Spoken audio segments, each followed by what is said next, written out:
the People's Channel, Britain's news channel. I'm Michelle Dewberry, and I'm not here to tell you what to think. I'd much rather hear what you have to say. So, send in your opinions to gbviews@gbnews.com. Keep them clean, and you never know, I might read them out. With my panel here on Jubes & Co, we debate, we get stuck into the issues of the day on a show where all views are welcome, especially yours. GB News, the People's Channel, Britain's news channel. Have a great Saturday night with me, Leo Curse, on the Saturday Night Showdown. It's a crazy world out there, so come and make fun of it with me, my panel of comedians, and a couple of people who actually know what they're talking about.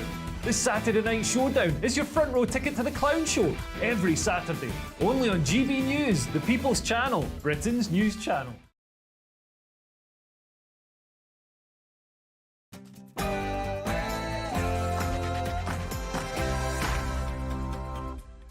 (9:30) on Wednesday, the 17th of January. This is Britain's Newsroom on GB News with Andrew Pearce and Bev Turner. Very good morning to you. So, Rwanda revolt. 60 right-wing Conservative MPs did rebel against Sunak's Rwanda plan, viewing it as too open to appeals. And 2 Deputy Party chairmen resigned. One of those was GB News' Lee Anderson. I can't be in a position to vote for something which I don't believe in. I want to see a situation where anybody who arrives illegally in this country has no right at all to claim asylum. And cutting ties with the church, Prince William could be the first monarch since Henry VIII to do just that when he becomes the king.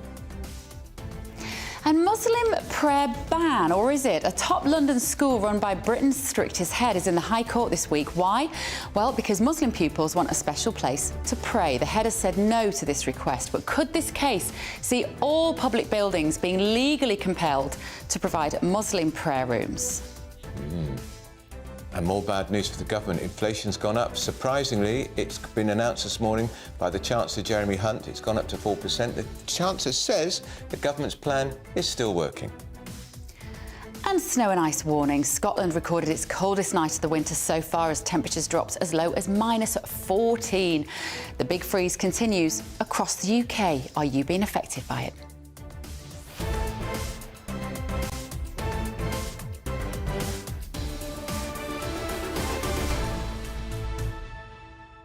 Lots of great debate topics this morning. We really want to know what you think of all of these. I find that Prince William breaking ties with the church. Imagine how his grandmother would have reacted. Her faith was so important, but Prince William only goes to church on Christmas Day and Easter with the family, for show, effectively. But I'm afraid he reflects the view of many, many people of his age who don't go to church. Church attendance in this country is in an historic low. It is. Could it be that he's modernising the royal family in that way? Well, of course, on the other side, we've got the school where the Muslim children are demanding the right to pray, because otherwise it contravenes their human rights, apparently. Let us know your thoughts. gbviews@gbnews.com. It's a lot to swallow this morning. First, though, your very latest news with Sophia.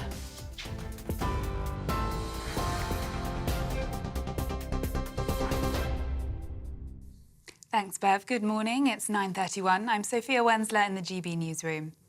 Another crucial vote on the controversial Rwanda plan will be held later, a day after the Prime Minister faced a major rebellion. His deputy chairs Lee Anderson and Brendan Clark-Smith quit after backing proposals to toughen up the bill. Around 60 Tory MPs supported an amendment which would prevent UK and international law from stopping or delaying the removal of illegal migrants. The amendment was rejected. MPs will now continue debating proposed changes, with the bill set to be put to a vote after. Illegal Migration Minister Michael Tomlinson says despite differences, everyone in the party wants the plan to go forward. You look down at it, and when you look at the detail and what my colleagues were saying, they all, to a man and to a woman, want this policy to work. Almost every single speech started with, "We want this policy to work." And that's the determination that we have. Yes, there are differences, yes, there are shades, but if there is an inch between us on the Conservative benches, there's a mile between us and the Labour Party, because the Labour Party can't even tell you what their plan is. They don't have a plan to tackle illegal migration. The Prime Minister does, and he's determined to stop the boats, and will do that with this bill. Inflation unexpectedly rose to 4% last month. The Office for National Statistics says the increase was driven by higher tobacco and alcohol prices. There was some relief for households, though, with food rising at a slower rate and the cost of petrol falling. Chancellor Jeremy Hunt insists the government's plan to fix the economy is working. Inflation never falls in a straight line. We can see from the rest of the world, it's gone up in France, the United States and the Eurozone. But here in the UK, it was 11.1% when Rishi Sunak became Prime Minister. It's more than halved. It's still nearly a percentage point lower than where the Office for Budget Responsibility predicted it would be only in the autumn statement in November.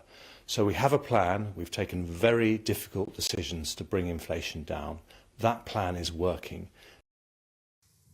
Fujitsu is being urged to make an initial £10 million payment to a fund for victims of the Horizon scandal. It's after the company's Europe director admitted there was a moral obligation to contribute. Paul Patterson apologised for the appalling miscarriage of justice when he appeared before MPs yesterday. Hundreds of sub-postmasters were convicted and wrongly accused of theft because of a fault in the IT system. Fujitsu is being asked to make an initial payment by the end of the month. Undercover police officers are wearing luxury watches as part of an operation to catch out thieves. Video released by the Met Police shows robbers trying to lure the officers into a false sense of security before trying to steal the items. Other undercover officers then pounce, apprehending the criminals. 2 operations were carried out in wealthy London boroughs, leading to more than 20 convictions. And you can get more on all those stories by visiting our website at gbnews.com. Now it's back to...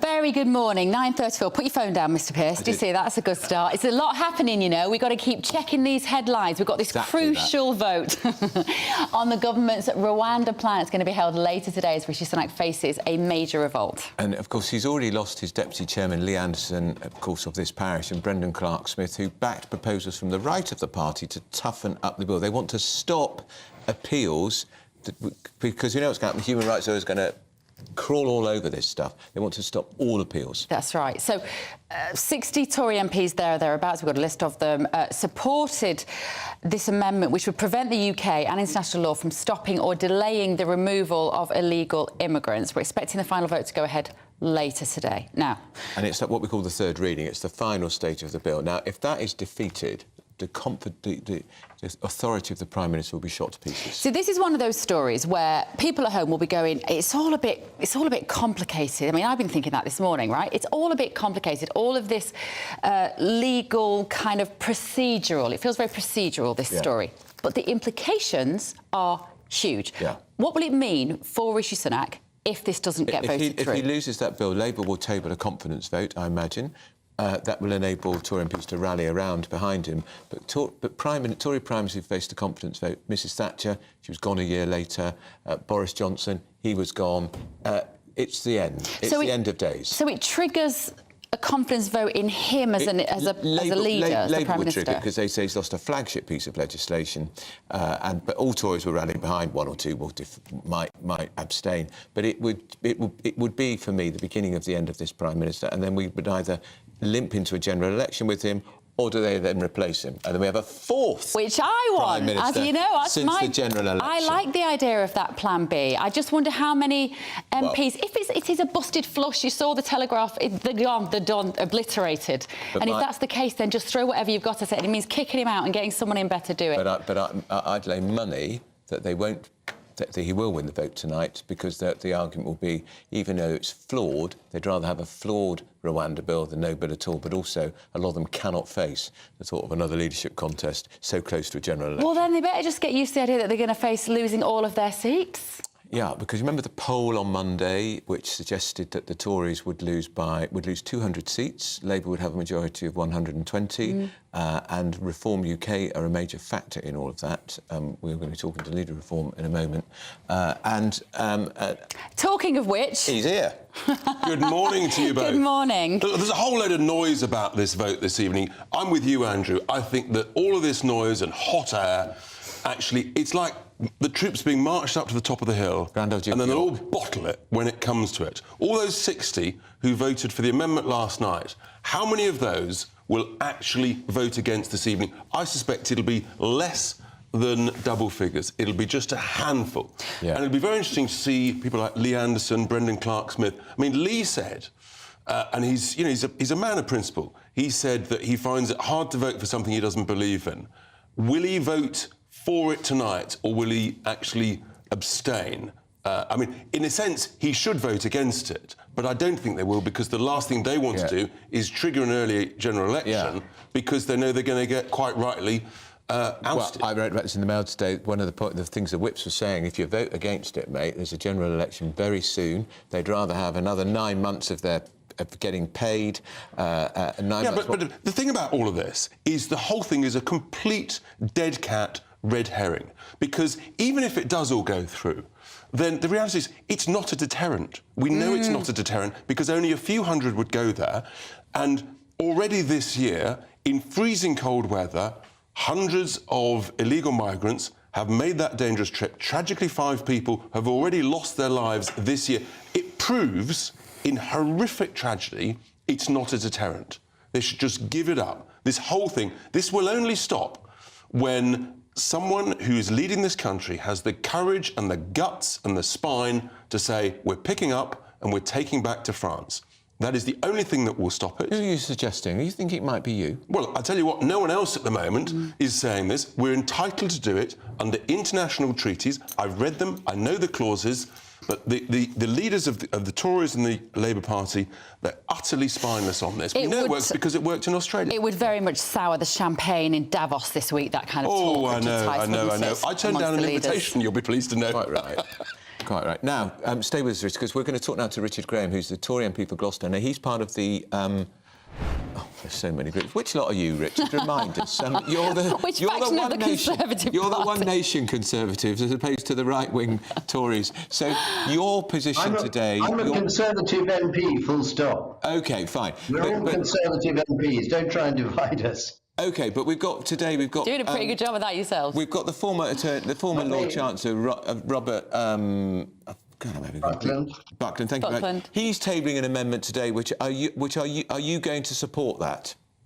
No, I'm supporting the government, full stop, and that's what all Conservative MPs should be doing. We need to get this bill through so that we can get some people back to Rwanda, the deterrent in place, and move on. What about Richard Tice's point? It isn't going to work. It's only going to be a few hundred people at best. It will be bedeviled by appeals from human rights lawyers, and the government is not willing to stop that happening. They had a chance. They could have accepted the amendment yesterday, and they didn't. So, I mean, Richard Tice is in the same position as the Labour Party. They both say it won't work, and let's prove them wrong. Richard, our Home and Security Editor, Mark White, has been down to Calais and he's interviewed people waiting there to jump on these boats.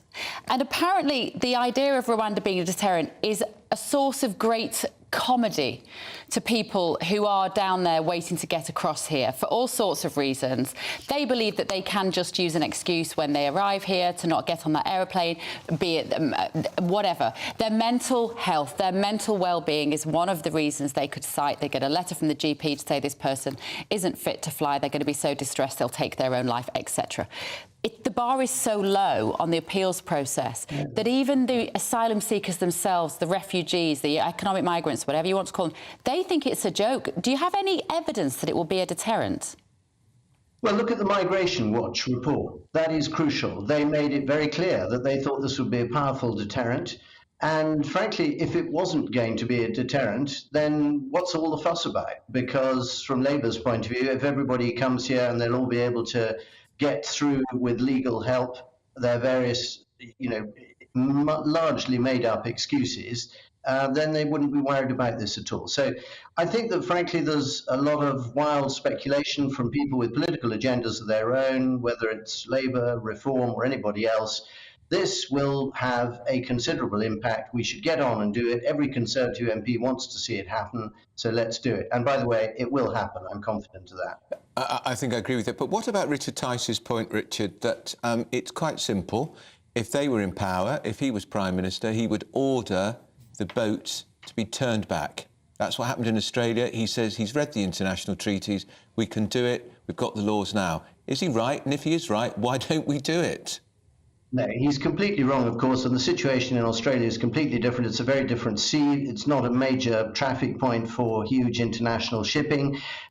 He's no better, to be honest, than several of my constituents in a pub who think they can solve everything, including inflation, Gaza, the Red Sea, you name it, over a couple of pints. It's not real politics at all. And by the way, the whole business about individual human rights is incredibly important to a whole number of things. We share intelligence with our allies on the basis of absolutely identical approaches to individual human rights and how that intelligence is required. If we're going to abandon international law for every individual just like that through one of these amendments, the consequences are much bigger than many people understand. Can we bring Richard Tice? Richard, I want your reaction to that, because that's quite a scathing criticism. Your opinion is no better than a bloke in the pub. Of course, Richard's entitled to his view, but the reality is America's not a member of the ECHR, nor is Canada, nor is Australia. They practice human rights. We invented human rights. We don't need some overseas foreign political judges telling us what to do. I've read the treaties, Richard. I know the exact clauses under which proper leadership would pick these people up safely out of the boats, take them back to France, and this would stop the business model within a couple of weeks. Your lot, you just haven't got the guts and the spine to do it. Richard, respond. It's fantastic. He loves a bit of rhetoric. He can rant with the best of them, put himself up as a candidate to oppose me in Gloucester, and let's see what happens. But he's got a constituency in Hartlepool, and I think he's rather confident up there. But also, Richard, I find that really interesting because he hasn't got a constituency at all. He's a candidate. But Richard, Richard Graham, you heard Richard Tice talk about the law, and you came back with a personal attack. Well, talk about the law. Why is he wrong in terms of the clauses in that legislation? Listen, we've got all sorts of commitments in domestic law, in the ECHR law, and remember the ECHR was something that we created, Churchill created it, and in international law as well. We are at the moment using missiles against the Houthis in North Yemen, who have launched drone and missile attacks on international shipping trying to go through the Gulf of Aden. And our argument is that it is our responsibility with allies to make sure that the freedom of the seas, that international law, is absolutely maintained. You cannot, at the one hand, invoke international law when it suits you and totally disregard it when it doesn't suit you. I'm sorry. And by the way, this is something for Richard Tice to consider. Imagine a woman seriously ill with a difficult pregnancy being put on a flight to Rwanda and dying halfway on that journey. Imagine what the impact on the British public of that would be. Hey, listen, I'm not in favour of the Rwanda policy, but your responsibility as a government is to protect and defend British citizen first and foremost, and you are failing in that responsibility. You bang on about international law, and it's ridiculous when you're not defending British citizens. I think that's an extraordinary sort of insult. Tell me which British citizen in Gloucester I have never defended, protected and stood up for. But what we're hearing, Richard Graham... I've got to come back. I'm sorry. Richard, people are coming across on those boats. Some of them are committing crimes. They are committing violent acts, rape, torture, drug dealing and, tragically, murder. That's about defending British citizens and protecting us, and you are failing. And some of those who are coming over are people who've come from utterly dire situations in Syria and Afghanistan. Some of them were even working with Britain and our allies in Afghanistan. And therefore, there has to be a sensible process for deciding who can stay and who has to go back. So they're more important than British citizens, are they? No, don't be absurd. Obviously, the Rwanda option gives us a way of processing asylum claims in a third country, which several other countries in Europe are looking at. It's a policy that will almost certainly go forward, and you should accept that most people in this country actually want to see the whole asylum process include the Rwanda option, and that's what we will pass this evening. Richard Graham, just very briefly, you talk about international treaties, but every single one of those asylum seekers, or economic refugees, as I would call them, many of them who are crossing the Channel, they're breaking the law when they set foot on British soil. They're breaking the law. The point Richard Tice is making, turn them back because they're breaking the law.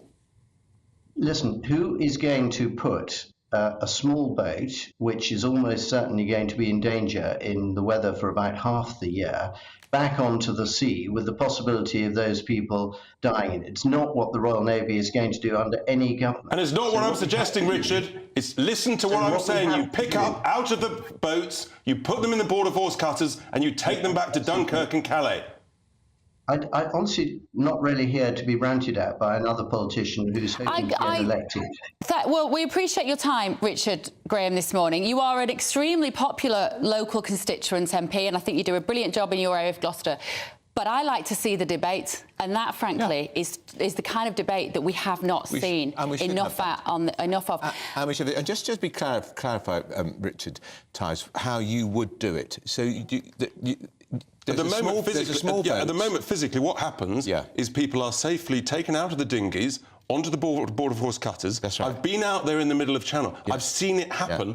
They are then taken to Dover. And the border force cutter takes them back. Take them to Dover. What they should do is take them to Dunkirk and Calais, which they're entitled to do under international law. Yeah. That's the key difference. Yeah, exactly. I think what I find most distressing about that conversation, actually, is when we're talking about what to do here, nationally, domestically, and Richard Graham's response is to talk about the Red Sea and to talk about the Houthis and to talk about... And I know that's important. We've got to keep the trade going. We've seen the inflation go up this morning. But it's that kind of detachment from those in power at the moment and the people who live in this country. I've never seen such a big gap between what's important to people. We've got to talk about something else. Richard, it's been always interesting to talk to you, Richard Tice. Never a dull moment with Richard Tice, is there? Now, schools have been closed, travellers facing disruption. There's been a lot of snow across the UK. Met Office yellow warnings for snow and ice are in place for Scotland, much of Northern England and North Wales throughout today. Will Hollis is in Merseyside.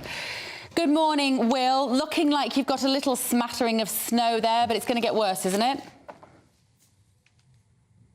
Yes, well, the Met Office has just released some new weather warnings. This time they've upgraded it in parts of the UK. In the south of England, there's a yellow weather warning that's just come into place for parts of Cornwall. But the main worry is further north in Scotland, where they've just put in 2 amber weather warnings for snow and ice. So that's an upgrade, showing the severity of this cold Arctic air that we've had for over the last couple of days. The good news here in Wallasey and Merseyside is that it didn't really snow overnight. This is just a lot of the snow that's left and has been compacted, but it did mean that a few dozen schools had to close. About 100 or so schools closed up in Scotland. So there has been an effect of this cold Arctic air. It has affected Network Rail a little bit, which has said that some of their services have had to have been running on speed reduced tracks, something that they often do in cold temperatures as well as in exceedingly hot temperatures as well. The good news is that while these yellow and amber weather warnings will last until Thursday, warmer weather is on the way. Not so much warmer weather, but more like milder weather. And then not so good news is that we're going to have stormy weather at the end of the week, at the end of the weekend. So right now there's a lot of ice on the roads, there's a lot of ice on the pavements, so that is a real risk. The UK HSA, that's the Health Security Agency, has an amber health alert for cold weather, meaning that vulnerable people are at risk because of the temperatures that are close to freezing, if not below freezing. Overnight, we had the coldest temperature of winter so far, not quite the coldest since 2010, as forecasters expected, but still pretty chilly, despite the sun that's bright in my face right now. Thank you, Will. Will Hollis there. Snowy Merseyside, and it's really bad in Scotland, apparently. It's always at this time. You expect bad weather in Scotland, though, don't you? It's part of the charm of Scotland, right? You sit by the fire, watch GB News, dawn till dusk. Would you still wear your kilt, do you think, if you're a Scottish man in Arctic weather? No. Right, you've been getting in touch at home. You probably would, actually. They're tough, aren't they? James has said, what about Catholic students or Jewish students? It's impossible to have prayer rooms for every religion. And this is this story. It's in the High Court this week. Yeah. Britain's strictest head. She's making a point that she doesn't want to provide a room specifically for prayer. And the parents have objected because the children have them praying. They're putting their jackets or their jumpers on the playground, on the floor of the playground, praying, and they're getting grubby, and they're saying they're being discriminated against. But there's no prayer room in the school for Christians. Correct, and I went to Catholic school, comprehensive, junior school. There wasn't a prayer room. Well, John has said they don't let us, I guess he means non-Muslims, practice our religions in Muslim countries. I've been there many times.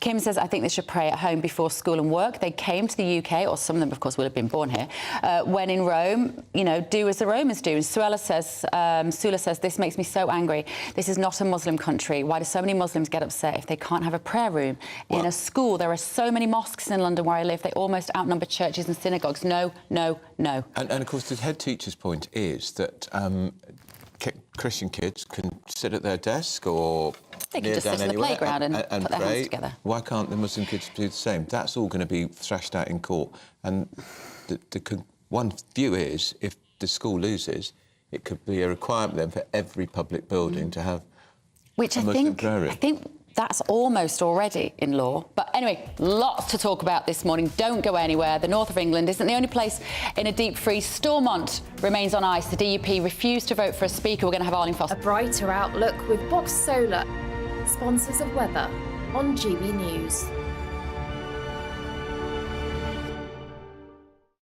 Good morning, welcome to your latest GB News weather update with me, Annie Shuttleworth from the Met Office. It's a very cold start out there today, and it will be a cold start through the rest of the week, but we do have snow and ice warnings in force.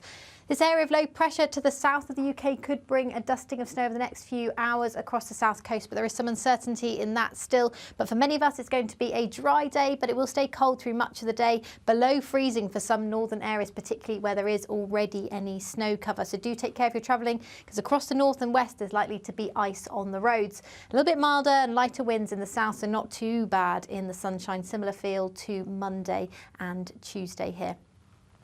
And then throughout tonight, we'll see that rain across the south clear away. We could see that snow risk, sleety risk to the parts of Kent. Generally, it should stay cloudy and it will be a clear, crisp night for the rest of the country, though. Snow showers will move in to parts of Wales, eastern areas of England and north-eastern Scotland, as well as Northern Ireland, Northern Scotland as well. And it's going to be a very, very cold start on Thursday morning. We could be down as low as -15 or even -18 in some Scottish glens. So it's going to be a very cold day on Thursday, but a crisp and clear day. Plenty of winter sunshine. Further south, it will be warmer once again with lighter winds and the best of the sunshine, but snow showers will continue to move into the north. There's a change on the way by the weekend, though, as things turn much more unsettled and milder. See you later. Have a great day. That warm feeling inside from Boxed Boilers, sponsors of weather on GB News. I'm Christopher Hope. And I'm Gloria Di Piero, bringing you PMQ's live here on GB News. Every Wednesday, we'll bring you live coverage of Prime Minister's questions when Rishi Sunak and Sir Keir Starmer go head-to-head in the House of Commons. We'll be asking our viewers and listeners to submit the questions that they would like to put to the Prime Minister, and we'll put that to our panel of top politicians in our Westminster studio. That's PMQ's live here on GB News, Britain's election channel. That was brilliant last week, that show. It was absolutely brilliant. We got that today as well at lunchtime. Up next, though, Rishi Sunak's premiership. It's in crisis, is it? Is it, if he refuses to toughen up the Rwanda legislation? Well, it is if he loses the vote. He's on the way out. Join us every night on GB News at 11 p.m. for Headliners, which is 3 top comedians going through the next day's news stories, which is exactly what you need, because when the establishment has gone crazy, you need some craziness to make sense of it.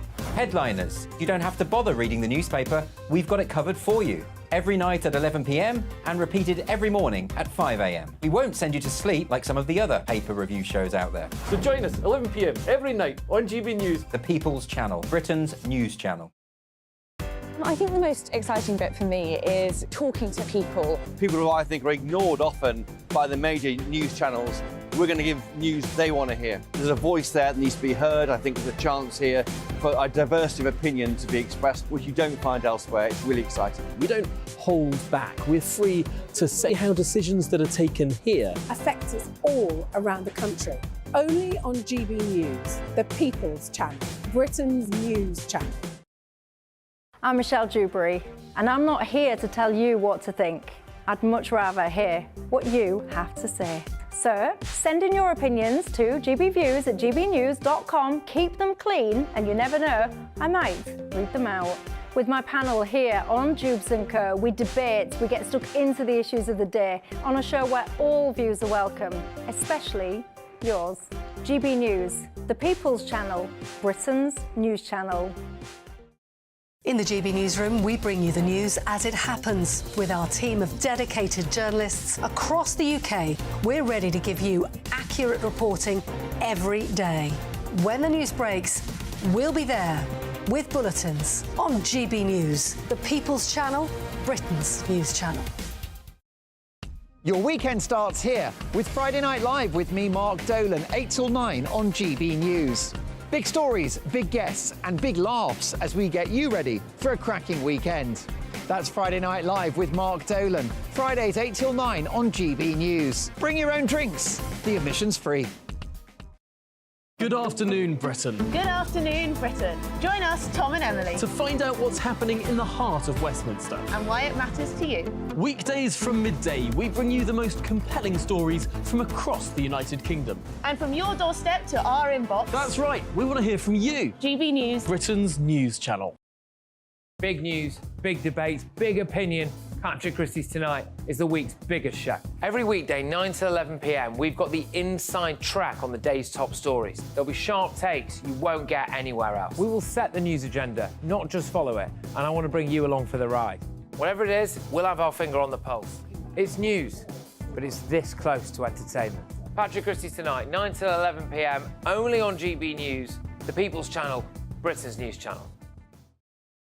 GB News is Britain's news channel, and now you can support it. All you have to do is scan that QR code that's up on your screen right now, or you can go to gbnews.com/support and become a GB News member. You'll have fantastic benefits. We're also going to organise special events where you as GB News members can meet the presenters, the on-screen faces. Scan the QR code or go to gbnews.com/support. Thank you so much.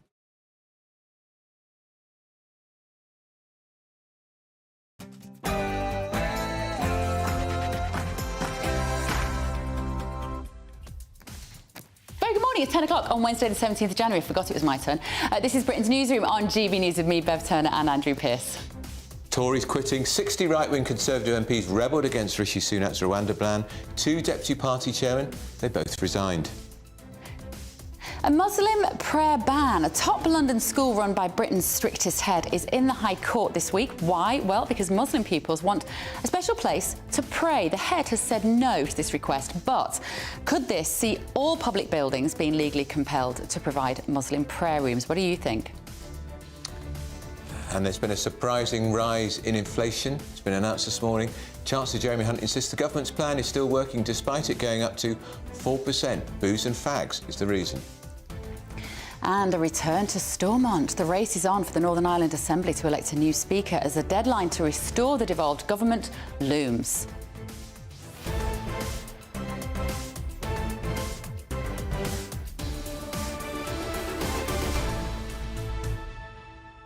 We've got Dame Arlene Foster in the studio to discuss that in just a moment. I've been thinking about this Muslim prayer in schools issue. I think it's about the fact that I don't like the division. I don't like more and more reasons to divide people and to divide kids in schools. Shouldn't it just be one rule for all of them? A secular school, really, I think. Let us know your thoughts. What do you GB think? Views at gbnews.com. First, though, your very latest news with Sophia Wensler.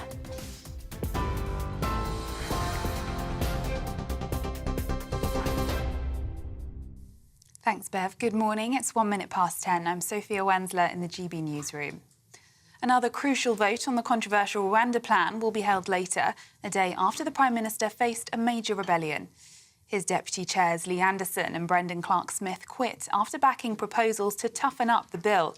Around 60 Tory MPs supported an amendment which would prevent UK and international law from stopping or delaying the removal of illegal migrants. The amendment was rejected. MPs will now continue debating proposed changes, with the bill set to be put to a vote after. Illegal Migration Minister Michael Tomlinson says despite differences, everyone in the party wants to plan to go ahead.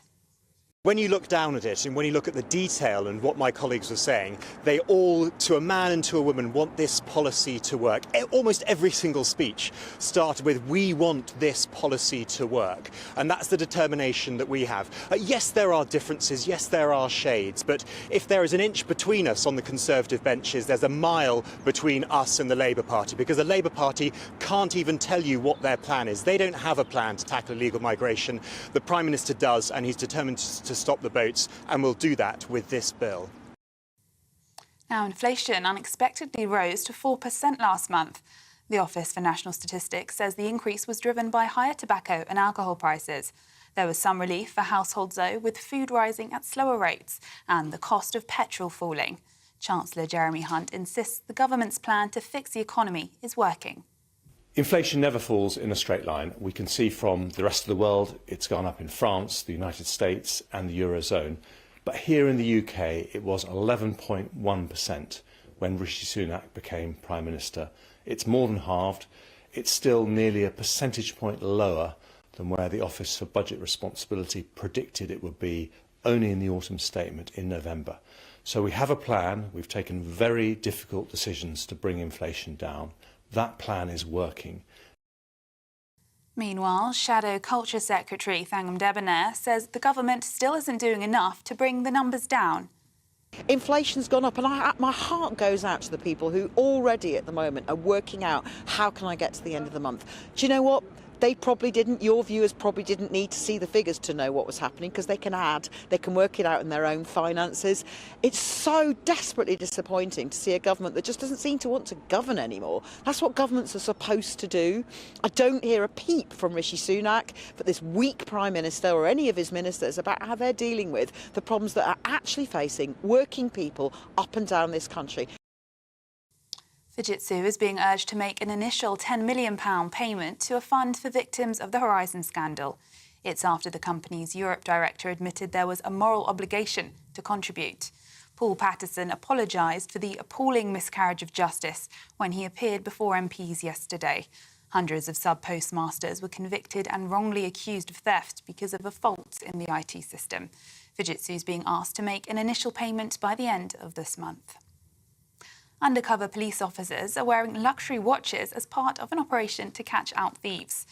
Video released by the Met Police shows robbers trying to lure the apparent victims into a false sense of security before trying to steal the items. Other undercover officers then pounce, apprehending the offenders.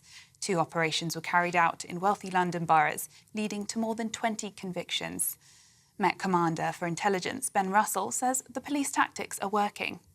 We think this is organised crime, but it's pretty opportunistic. So they're groups of young men, mainly in their 20s and 30s, hanging around outside bars and clubs, spotting people, and they know what they're looking for. Temperatures plummeted overnight, with some parts of the UK seeing record lows. Minus 13 degrees was recorded in central Scotland. Forecasters initially predicted temperatures could fall to minus 15, which would have been the coldest in January for 14 years.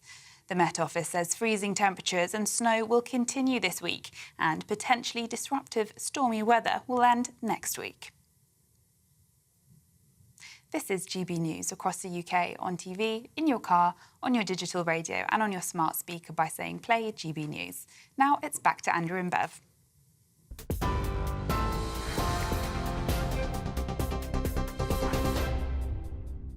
Very good morning. Thank you for joining us. 10:06. You've been getting in touch at home. We've been discussing this story, Britain's strictest head. Yeah. I'm reluctant to name her, but you might know who she is. But I am reluctant. She is in all the papers, but she's getting death threats. But we do have to name her. Catherine Birbalsingh. Yeah, and she's head amazing. of Michaela School in London. It's an amazing school. It's a free school. She's brilliant. And she tried. The school tried to get their identity withheld because she's already had so many death threats because of this stance she's taken. But the judge said the school has to be named, as does she. It's the most popular school in the area. People flock from miles to try and get their kids into her school. The results are superb. The discipline is brilliant. families report that the children who were previously difficult at home become better behaved at home because she runs such a tight ship at the school. Forget the idea of using your phone in that school. She's been on this show, she's spoken to us about phones, and as soon as a child's performance and attendance goes down, the first thing she does is she takes their smartphone off them and she gives them a little Nokia brick, and she said it changes. She's amazing. She goes beyond. Anyway, she's in court this week at the High Court because the Muslim pupils in the school have said that she needs to provide them a space to pray, a special place to pray at lunchtime. We were getting in touch at home, but we've lost all the emails now. And so it's a really interesting case, actually, I think. And you are incensed at home. I can remember what some of the emails were saying. You were saying no, because where does this end? If this becomes a human right of those children, it doesn't almost matter what religion it is, in a way, but if those Muslim children are given the right, because it's discriminatory to not give them that space, where next? Are we going to create a mini synagogue for the Jewish kids? A temple for the Hindu kids? Correct. Where do we go with this? You went to a Catholic school, did you? Did you have a special place to pray? I think in the comprehensive we had mass in school, was in the dining room. Yeah. Well, anyway, it has got you incensed at home. As I say, all our emails have just gone down, otherwise I would let you know what you're saying at home, but you kind of pretty much agreeing with us. Now, you know, the Prime Minister's got big pressure tonight. The Stop the Votes policy, it's the third reading tonight. If it's defeated, no Stop the Boats policy, and we now know that more boats are crossing the Channel as we speak. Mark Wyatt, our Home Security Editor here. What's going on the Channel right now? Yeah, the very visible manifestation of this crisis that's engulfing the government. We can reveal that 4 small boats have crossed the English Channel this morning. A 5th boat is trying to make the crossing as we speak in pretty horrendous weather conditions. It's deteriorating out in the Channel, 14-knot winds. It doesn't sound a lot, but actually it's blowing from the north. It pushes against the prevailing current, the tide that goes through the Channel, and churns up these waves. And when you're on a flimsy boat like that, it just makes it very difficult to cross. So 3 of those small boats made it across in the early hours. A 4th boat was intercepted by Border Force about 8 this morning. And brought here. And they're taken on board. Nice, comfortable ride for them. And this 5th boat is struggling, attempting to reach the line to UK waters. When it does, it's guaranteed, of course, that the people on board will be picked up and taken to Dover Harbour for processing. Now, GB News provisional figures suggest that about 150 may have come ashore so far today. That is a little less than normally on 4 small boats, but that's because the weather conditions are so bad, they reduce the numbers on the boats to make sure they get across. Because normally they'd be stuffing 60 to 70 people on these boats. So they put them down to about 25, 30 when the weather's bad. So it's just 10 o'clock in the morning here and 150 people have arrived by boat so far today. Just to let that hang in the air for a minute. And this is in ice-cold weather.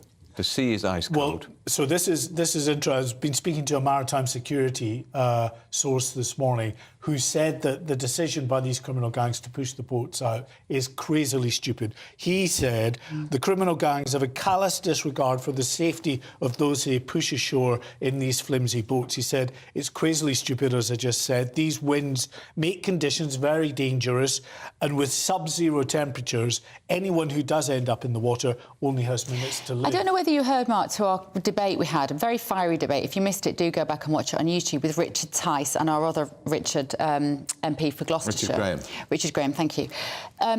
Richard Tice is still very clear and maintains that you can pick up these boats and take them back to the French shoreline. Richard Graham says that's just not legally correct. Who is right? Well, there are the legal niceties here, and I don't know the actual legality of it. But one thing's for sure, if the British government decided to pick, and I know you clearly feel it's a good idea, but if the British government picked up the migrants and returned them and dropped them back off in a French port, there would be an almighty fallout with the French government and with the EU. I just don't think, well, I know Rishi Sunak is not willing to do that. Because he he won't upset people on our behalf. Well, indeed. So the best plan is deterrence. That's the Rwanda policy, which is in all kinds of trouble. And really, if it goes ahead anyway, is it going to be much of a deterrent? I heard you mentioning before to them about those on the other side of the channel. Who you've spoken to. Absolute joke. And I said that. I often quote you on that, Mark. It's been bubbling on for 2 years. And if they do send people to Rwanda, it's not going to be many, many thousands. It might be a couple of thousand at best. Let's talk to Arlene Foster, former leader of the DUP and former First Minister. In the revolt last night, Arlene, some of your DUP colleagues voted with the Tory rebels. Yeah, and I think that that's a very specific issue around Northern Ireland because, of course, if immigrants come into Dublin, if they come into the Republic of Ireland, they can then come up through Northern Ireland and into the rest of the UK.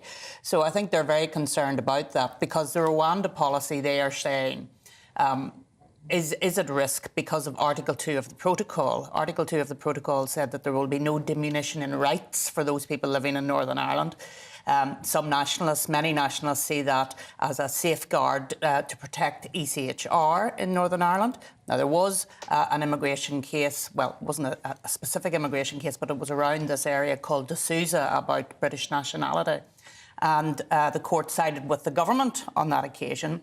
Government will say Article 2 doesn't apply to immigration. The DUP is very concerned that it will, and so they've put down an amendment today. I don't think it'll be taken probably by the Speaker, but it's essentially saying we need to have this clarified. We cannot have immigrants coming in through the back door and indeed using Northern Ireland in that respect. So the migrants are coming onto the Dublin coast, then going through Dublin, going through Ireland, across the border. Many of them are staying in the Republic of Ireland, and we know there's been difficulties in relation to that. But I think the concern is that they will come through Northern Ireland and into Great Britain. And then can they then legally come from Northern Ireland into Britain? They can, because we have a common travel area between the UK, Ireland, the Channel Islands and the Isle of Man. So that's a common travel area where you can move without having to show a passport. So they could easily come to Belfast, get on it. They don't have to show any ID and do many of them come here. Do many of them choose to stay in Northern Ireland? Well, we don't have a huge immigration issue at the moment. I think the concern is if the Rwanda Act or Rwanda bill goes through as it currently is, then will that cause a difficulty for us in Northern Ireland because people will come in through Dublin and then up to Northern Ireland and get all the benefits of being British. Would you want to limit the right to appeal? We've discussed this in the past, and we've said that we can't make the perfect the enemy of the good. And I think what you'll see today is that a lot of those people who wanted the Bill Cash amendment will probably back the bill today because they want some sort of way of stopping. Imperfect is better than Imperfect is better than nothing. But I have to say it would have been better if it had been tightened up. There's no doubt about that. And it's a shame that it hasn't been. I suppose it might still be today, but it doesn't feel like it. It doesn't feel like it. I think the moment was last night. And if you get your crystal ball out, what's going to happen now, Arlene? What's going to happen this afternoon? What will happen tomorrow? What will the implications be for Rishi Sunak as Prime Minister? Well, I think he will win this afternoon in my crystal ball. I think there'll be a number of MPs that will vote against him, some quite big names. Suella Braverman will vote against him. Robert Jenrick, maybe? Yes, exactly. It will pass, and then it will go to the Lords, and we all know what will happen there. Will it be torn apart? It will be torn apart, but at the end of the day, the government is the government, and they will get it through if they so desire. How long do you think that will take? What timescale are we looking at? If it sticks around in the House of Lords, and they could talk it out for a couple of months, I would say. Well, it's full of judges and lawyers who will probably run rings round the Tory government front bench. I'm not being disrespectful to the front bench, but there's some very high-powered lawyers in that house. There are very high-powered lawyers. There's a lot of people who will look to amnesty for briefing, and you can imagine what will happen in that respect. I mean, we need a policy to deal with small boats. Mark has very clearly told us what's happening today on a very, very cold January day. What's going to happen February, March, April, coming into the summer? And all the while, it's a key policy of Rishi Sunak. And I know it's not a great day for Rishi with inflation going up as well.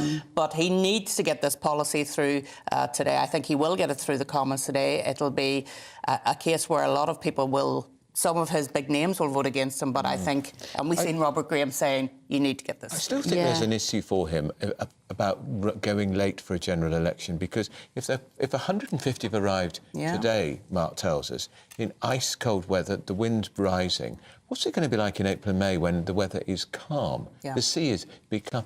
They'll be coming in their thousands. Can you risk that, going all the way through the summer and then going to the country saying, I didn't quite stop the boats? Well, which is better, having a general election in May when all the votes are still coming and perhaps his legislation hasn't gone through, or waiting until he's actually back in November time again, when we're back in the winter time, the legislation may have gone through, he might have had a few flights away. So I think that's what he's taken a gamble on all of that. I also think, just in terms of how you vote, you know, I do still think the vast majority of people, even though they feel strongly about the votes, they feel strongly about how much taxpayers' money we're paying to house people. We feel strongly about the fact that it feels like it's very unfair that people can arrive here and get a dental appointment when we can't get a dental appointment. I still think people will vote for, do they have enough money in their bank accounts at the end of the month? So the economy, I think, is probably first and foremost, is more important to people than the immigration issue. The two are linked, of course. The two are linked, but if Rishi Sunak can improve the economic situation of people by November, then that has got to be what he pins his... And the 5 pledges are a mixture of issues, aren't they? But inflation was one of those issues, and it has gone back up today. And I think the trend will probably continue to go down. But he would not have welcomed that when he heard that this morning. What's your take on the battle the school is having, the Michaela school, over the head teacher saying they cannot have a space for Muslim worship because she wants to treat everybody the same? What do you think about Philip? Well, I strongly support her in that. I think that school should be a place for everybody, and people should, and if it's not a specific religious school, it's not a Catholic school, it's not a Church of England school, it's a secular school. If children want to pray, then they make a space for themselves and they do that, and it should be something that is facilitated at home. I mean, religion is something that parents should really take the lead on if you're at a secular school, and you don't want to cause division, and I think it would cause division in that school. And I really support it. If there was a Jewish child in that school, oh, what about my synagogue, miss? What about the Catholic kid who wants to church? You can't have one for one and not for the others. Yes, it's very, very difficult, particularly in London, when there are so many different faiths there. And she's almost in hiding now, Catherine Birbalsingh, because of the aggression and the death threats that she's getting. And the implications of this case are so enormous in terms of what we allow, the language around this is very difficult, isn't it? But what a head of a school who wishes to run it in her way and keep it... It's not even as though she's saying you can't have religion. She's happy for children of all denominations to be there and mingle together, but she clearly wants them to mix rather than be divided. And how can she be punished for that, Arlene? Yeah, and she is one of those educationalists who actually did put her head above the parapet and say, here's how I think schools should be run. And, as you rightly say, hugely successful. That's why children and their parents want their children to go to that school. And now what happens? The parents and the children are trying to change the school and trying to change the ethos of the school. So I think it's a real challenge to her, and I send her all of my solidarity today as she faces all of this. As do we. Right, still to come this morning, inflation has unexpectedly risen to 4%. Is this just piling the pressure on Rishi Sunak? This is Britain's Newsroom on GB News.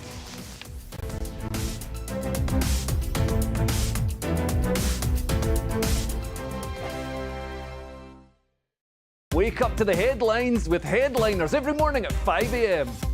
We treat you to the day's biggest stories before anyone else, 7 days a week. You can catch up on everything you need to know before you've even had your kippers.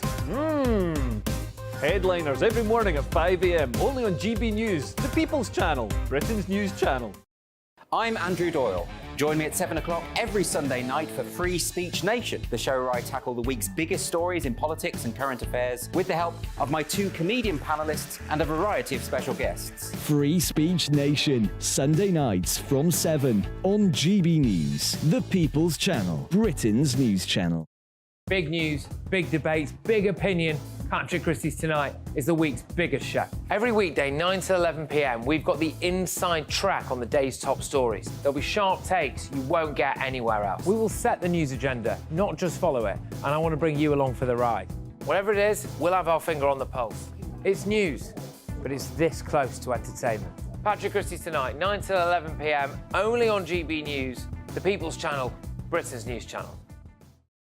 Now then, Lee Anderson here. Join me on GB News on my show, The Real World, every Friday at 7 p.m. I'm not eating bloody cat. Are you Delicious. mental? Open your mouth. OK, here comes a train. Reminds me of the scene in Singing in the Rain. Adam, is that a good one? Whoa! Join me at 7 on GB News, Britain's news channel. When the news happens, it happens here. And really important breaking news. Breaking news this morning. On TV, radio and online, the news starts here on Britain's Newsroom. All the biggest stories and the answers that you need from across the UK and beyond. Join Britain's Newsroom from 9:30 on GB News. The People's Channel, Britain's news channel. Have a great Saturday night with me, Leo Curse, on the Saturday Night Showdown. It's a crazy world out there, so come and make fun of it with me, my panel of comedians, and a couple of people who actually know what they're talking about. This Saturday Night Showdown is your front row ticket to the clown show, every Saturday, only on GB News, the People's Channel, Britain's news channel. Good afternoon, Britain. Good afternoon, Britain. Join us, Tom and Emily, To find out what's happening in the heart of Westminster. and why it matters to you. Weekdays from midday, we bring you the most compelling stories from across the United Kingdom. And from your doorstep to our inbox. That's right, we want to hear from you. GB News, Britain's news channel. GB News, unlike other broadcasters, isn't obsessed with the London-Westminster bubble. We think there's a nation beyond the M25, and that's why we talk about the issues that matter across the land. Join me on State of the Nation, 8 to 9 o'clock, Monday to Thursday, on GB News. Daisy's listening, and you should too. Every Sunday from 11, join Michael Portillo. There will be topical discussion, looking at the week before and the week to come. So kick back and relax at 11 a.m. on Sundays on GB News with me, Michael Portillo. GB News, the People's Channel, Britain's news channel. When the news happens, it happens here. And really important breaking news. Breaking news this morning. On TV, radio and online, the news starts here on Britain's Newsroom. All the biggest stories and the answers that you need from across the UK and beyond. Join Britain's Newsroom from 9:30 on GB News. The People's Channel, Britain's news channel.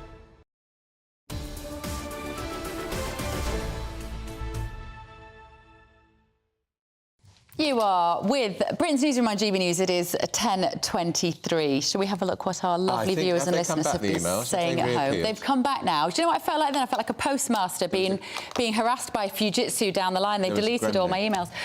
Stephen has said, if I were to get on a plane to Spain, I destroyed my documents before arrival, I guarantee that the Spanish border force would put me on the next plane back to the UK. This is why can't we take people off the boats and take them back to France. John is saying this is the EU saying that Britain will pay for Brexit, so the 10 billion we used to give to the EU every year is now being spent on housing illegal migrants in hotels and their legal aid bills. How very sceptical of you. Graham says if you want a deterrent, he's basically saying you don't need Rwanda. He says stop housing people in hotels, giving them money, mobile phones and everything else. They don't get it in France, so why are we doing the same here? I was attacked on social media because I said only the other day, look, they're here, we pay them, they get free board and lodge, and don't they get £30 in their pockets? Make them do some work for it. There's plenty of potatoes that need picking, plenty of fences that need painting. And you were trending on Twitter for about 2 hours because of such a controversial statement. How outrageous is that? I'm sorry, it's entirely reasonable. I guess it's the problem is, and we've said this before, is once you have a job, you have other rights, don't we? Liam Halligan's in the studio with us, he can confirm this for us. Once you have a job, Liam, you have other rights, don't you, in this country? And that's why we can't employ people who are coming over like that. So we'd have to change the law again. Well, I'm not an employment lawyer, but if you could draw up a contract, it depends the status of the worker, their legal status, doesn't it? And I guess you can't... You kind I think it's the practical difficulties of putting thousands of people to work. You then have to manage them. Health and safety. If they're being, you know, obviously when they're in hotels, they're free to wander. But if you're taking them to remote parts of the country, they might decide to completely wander off. Make them work in the hotel. Maintain the hotel. Liam, we need to put you to work now as well. Can you talk to us about inflation and why it rose to 4% this morning? OK, so it was a surprise that inflation went up from 3.9 to 4%. It's a blow for Rishi Sunak. He was hoping that all these ghastly headlines about turmoil in the House of Commons and Rwanda and the wheels coming off the Tory party were going to be countered by some good news about inflation, the cost of living squeeze easing, interest rates coming down soon, a feel-good factor across the economy. But history doesn't happen in a straight line, and it hasn't quite worked out like that. Let's have a look at some of the numbers, the scores on the doors. The December inflation number was 4%. That means the consumer price index, a basket of all goods and services, was 4% higher on average in December than it was in December 2022. These are annual numbers. And that's up from 3.9%. That was the November number. And that's the first increase in inflation in 11 months. So the sort of winning streak has been broken. The Bank of England target, of course, is 2%. Inflation is still double that, though we must say it's come down enormously, Bev and Andrew, from 11.1%, that 40-year high back in October 2022. Can I ask a stupid question? Is this because in December the shops were putting their prices up anyway to cash in on the Christmas market? Let me put that in a graphic for you, Bev. Oh, there we go. Because Was it not such a stupid question? Here are the details. Look, I'm going to have a much more detailed video wall of inflation in the next hour, but just for now. Right, in December, alcohol and tobacco inflation was 12.9%, and that was up from a 10.2%. That's partly because of increases in tobacco duty. Clothing and footwear, that was 6.4%, up from 5.7% the month before. Food price inflation, though, was 8% in December. That was down from 9% in November. That was partly because of discounting in the run-up to Christmas, as you say. Not enough to offset all the other stuff.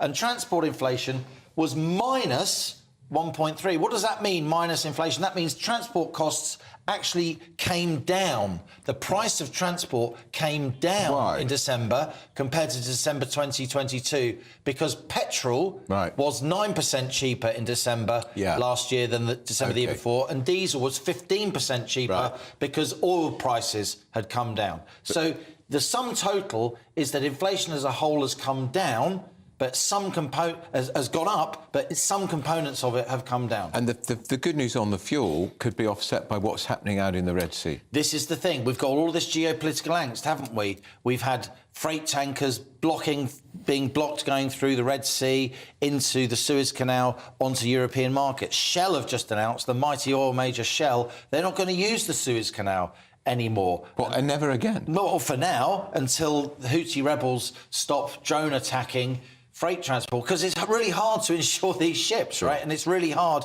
to insure the people who crew these ships. We've seen oil tankers hijacked in the Straits of Hormuz, the Persian Gulf. 25% of the world's oil goes through that pinch point of the global economy each day. So will Jeremy Hunt and Rishi Sunak come out and say, because this might come up at PMQs this afternoon, perhaps about the economy, will they just say it's not our fault, we've got all of these global influences, and they'd be right? They can justifiably say that inflation doesn't fall in a straight line. You know, US inflation, which is lower than ours, it's 3.1%. That's gone up a bit and down a bit. It's been a bit jagged-edged. Eurozone inflation is 2.9%, but up from 2.4% in November, that latest Eurozone number. But this is the thing. This is the thing. Sunak has opted to go long on the election, to have it at the end, the end of this year rather than the beginning or the middle, because he feels the economy is going to get better, because he's hoping the Bank of England will get 1, 2, maybe 3 interest rate cuts in before then. Well, they're not now. Inflation's gone up. This jeopardises that. The Bank of England meets on February the 1st. It's certainly not going to lower interest rates. But, you know, things can change very, very quickly. It's a dynamic situation. But I can't see, and mortgage holders will want to hear this, I can't see the Bank of England lowering interest rates now till April, May, maybe even June, based on this rise in inflation. But we shouldn't let the government off the hook too. They put up the tax on fags and booze, which kicked in. That is partly what's going on. And that's partly what's going on. Also, we've got the increase in the minimum wage. By almost £1, a 10% increase in the minimum wage coming in April. That's going to be inflationary. Very difficult for small employers as well. Because they're going to have to pass those costs on. And for small employers, particularly service sector, a big part of our economy, wages are a massive part of their cost base. So there are still inflationary pressures in the pipeline. I would say, and don't shoot the messenger, when the January inflation number comes out, that is also likely to be up because we've got an increase in the Ofgem energy price cap. They don't call economics the dismal science for nothing, Andrew and Bev, but I'd rather be gloomy than wrong. Right. You're not gloomy, Liam. You just tell it as it is. Right, still to come this morning, J.K. Rowling is being called Britain's nastiest novelist. An outrage. Which is ridiculous. She has introduced more kids to reading because of Harry Potter than probably any other modern novelist in our history. Really unpleasant personal attack on her. We'll be defending her. All of that and more after your morning's news with Sophia.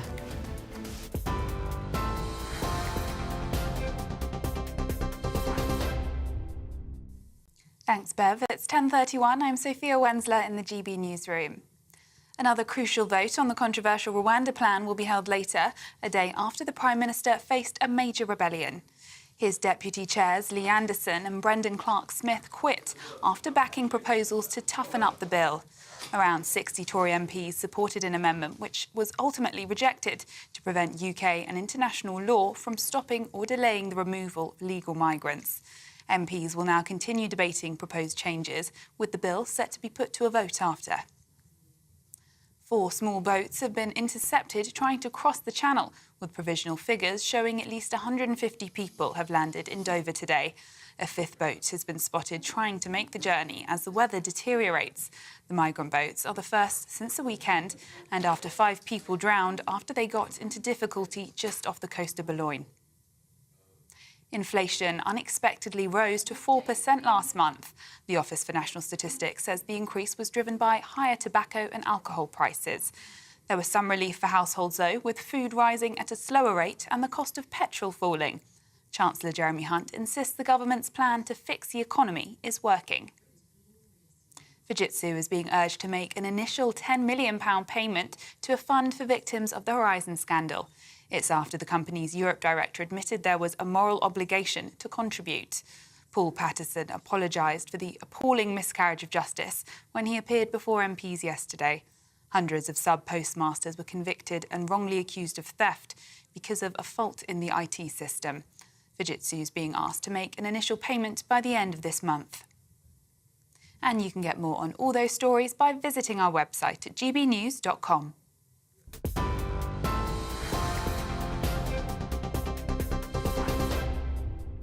For stunning gold and silver coins you'll always value, Rosalind Gold proudly sponsors the GB News Financial Report. And here's a quick snapshot of today's markets. The pound will buy you $1.2690 and €1.1665. The price of gold is £1,594.80 per ounce. And the FTSE 100's at 7,433 points.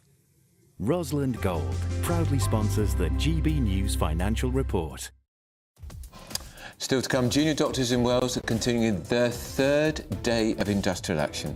That's right, hundreds of operations, and thousands of appointments have already been postponed, with health bosses warning of further disruption today. We'll have the latest. Have you been affected by that? GBviews at gbnews.com is the email address. This is Britain's Newsroom on GB News.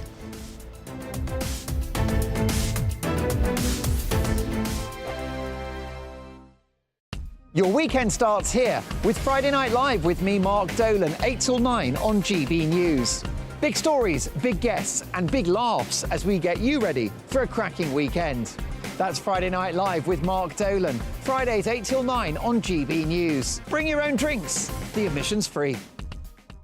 In the GB Newsroom, we bring you the news as it happens. With our team of dedicated journalists across the UK, we're ready to give you accurate reporting every day.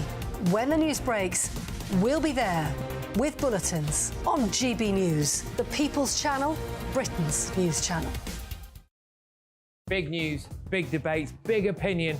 Patrick Christie's Tonight is the week's biggest show. Every weekday, 9 to 11 p.m, we've got the inside track on the day's top stories. There'll be sharp takes you won't get anywhere else. We will set the news agenda, not just follow it, and I want to bring you along for the ride.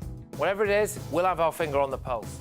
It's news, but it's this close to entertainment. Patrick Christie's Tonight, 9 to 11 p.m, only on GB News, the People's Channel, Britain's news channel. Join us every night on GB News at 11 p.m. for Headliners, which is 3 top comedians going through the next day's news stories, which is exactly what you need, because when the establishment has gone crazy, you need some craziness to make sense of it. Headliners. You don't have to bother reading the newspaper. We've got it covered for you. Every night at 11 p.m. and repeated every morning at 5 a.m. We won't send you to sleep like some of the other paper review shows out there. So join us 11 p.m. every night on GB News, the People's Channel, Britain's news channel. I'm Michelle Dewberry, and I'm not here to tell you what to think. I'd much rather hear what you have to say. So, send in your opinions to gbviews@gbnews.com. Keep them clean, and you never know, I might read them out. With my panel here on Jubes & Co, we debate, we get stuck into the issues of the day on a show where all views are welcome, especially yours. GB News, the People's Channel, Britain's news channel. Tired of the usual focus-tested, pre-prepared Westminster runaround? Well, so am I. So you want higher taxes? Is your department to blame for this? Are you rethinking this policy? Every Sunday at 9:30, I'll be sitting down with those in power to get the truth about the issues affecting you. Let's be honest, we've known about the cost pressures of this project for years, not months. That's the Camilla Tominey Show, a politics show with personality. On GB News, the People's Channel, Britain's news channel. I think the most exciting bit for me is talking to people. People who I think are ignored often by the major news channels. We're going to give news they want to hear. There's a voice there that needs to be heard. I think there's a chance here for a diversity of opinion to be expressed, which you don't find elsewhere. It's really exciting. We don't hold back. We're free to say how decisions that are taken here affect us all around the country. Only on GB News, the People's Channel, Britain's news channel. Good afternoon, Britain. Good afternoon, Britain. Join us, Tom and Emily, To find out what's happening in the heart of Westminster. and why it matters to you. Weekdays from midday, we bring you the most compelling stories from across the United Kingdom. And from your doorstep to our inbox. That's right, we want to hear from you. GB News, Britain's news channel.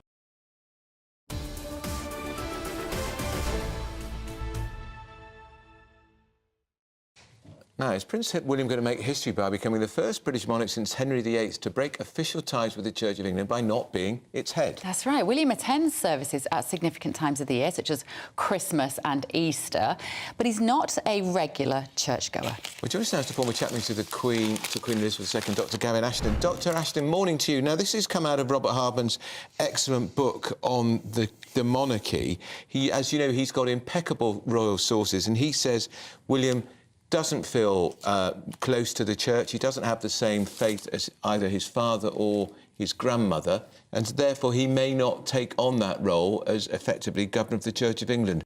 What do you make of that?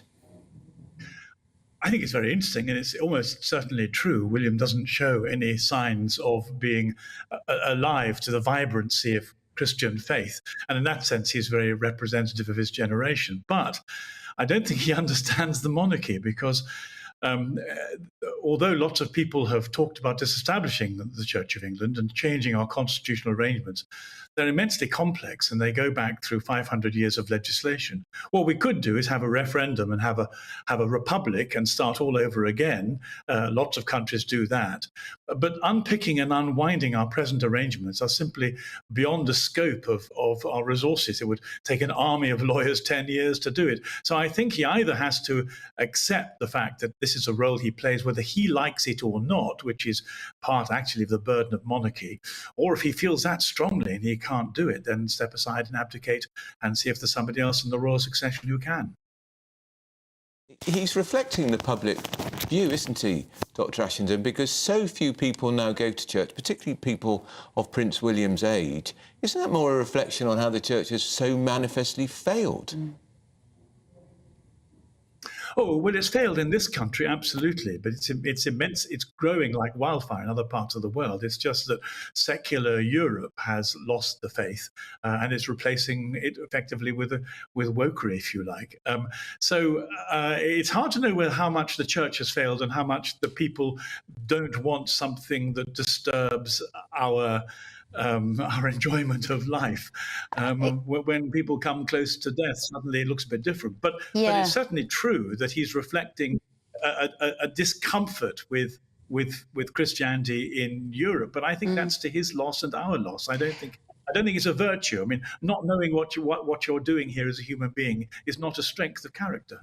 Dr Ashenden, one religion which is not failing to make moves in this country, make waves in this country actually, is Islam. And we've got a case in the High Court this week of a head teacher who's been taken to court because the Muslim pupils want her to provide a space that they can pray. Where would you sit on that debate? Do you think that those Muslim children should be given a space to pray in that school?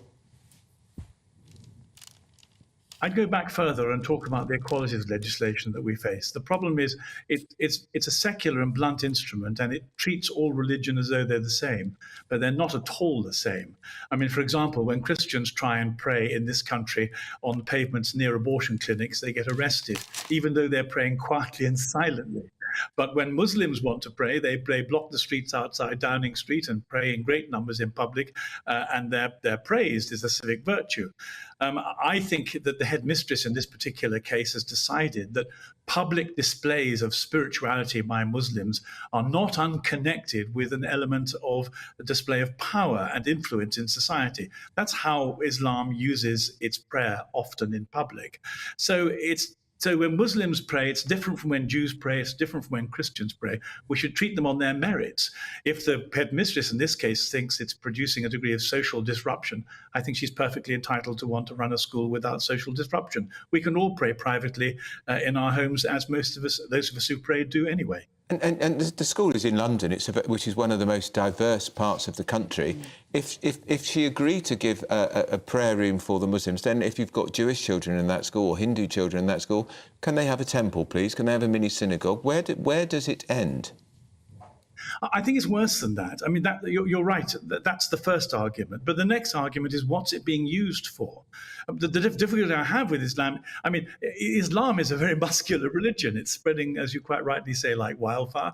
We've seen the effect on the streets during the demonstrations about Gaza. Islam is not shy, and it's very capable of exercising all its rights. I'm afraid, I think in a school context, this quest to give Islam a particular public place in the life of the school actually is detrimental to other religions. I mean, for example, the arguments in the High Court are that Muslim students feel ashamed of being a Muslim in the school. Actually, if I was a Jew in that school, I'd feel rather threatened by displays of public Islamic spirituality. So I think we have to ignore the equalities legislation which binds us, if only we could, and actually come to decisions based on the merits of each case. And in this particular case, I don't think that the people pushing the Islamic right at this school are justified. Do you think that's something that you can freely say anywhere, Gavin? I think it is a controversial thing to say. Well, we're pleased that you can say it here, because above all else, this channel is about free speech and having the difficult conversations. If you were doing an interview on, say, the BBC, would you find that a difficult position to take? It's not allowed. We can't say it. I mean, actually, I have quite a lot of experience. I taught Islam at one of our universities. I was part of a multi-faith team which I ran. I'm really quite well informed. But if I explain, for example, that my Muslim friends say that they came to this country with the explicit intention of, within 2 generations, of making it the Islamic Republic of Great Britain, that's what they told me, I'd be accused of being Islamophobic. But Islam tells us that's what it wants to do. The Islamification of the whole of Europe is underway. What's absolutely crazy is that the rest of us aren't allowed to talk about it, or even say, as a Christian, I'd like to say, you know, if you're going to choose a religion, here's why I think Jesus is more attractive than Muhammad, and give some very cogent reasons for it.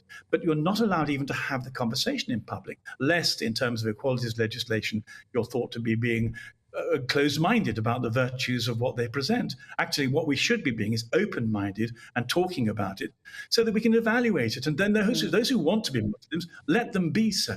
But we must have a public discussion about the virtues of different religions. And let's find ways of bringing people together rather than apart. And of course, you make the book. You can always do it here, Dr. Ashington, which is why we love having you on. Congratulations to GBNews. Absolutely. Thank you. Very kind. Dr. Gavin Ashton, who was, of course, chaplain to Her Majesty the Queen, who I think would be very upset to think her grandson would not want to carry on in that role, which he performed with distinction. But he is a man of a different generation, and he reflects, I think, what most people think today about the modern church. We've got Mike Perry, broadcaster Mike Perry, and former Labour MP Stephen Pound. Good morning, gentlemen. Good morning. What an interesting...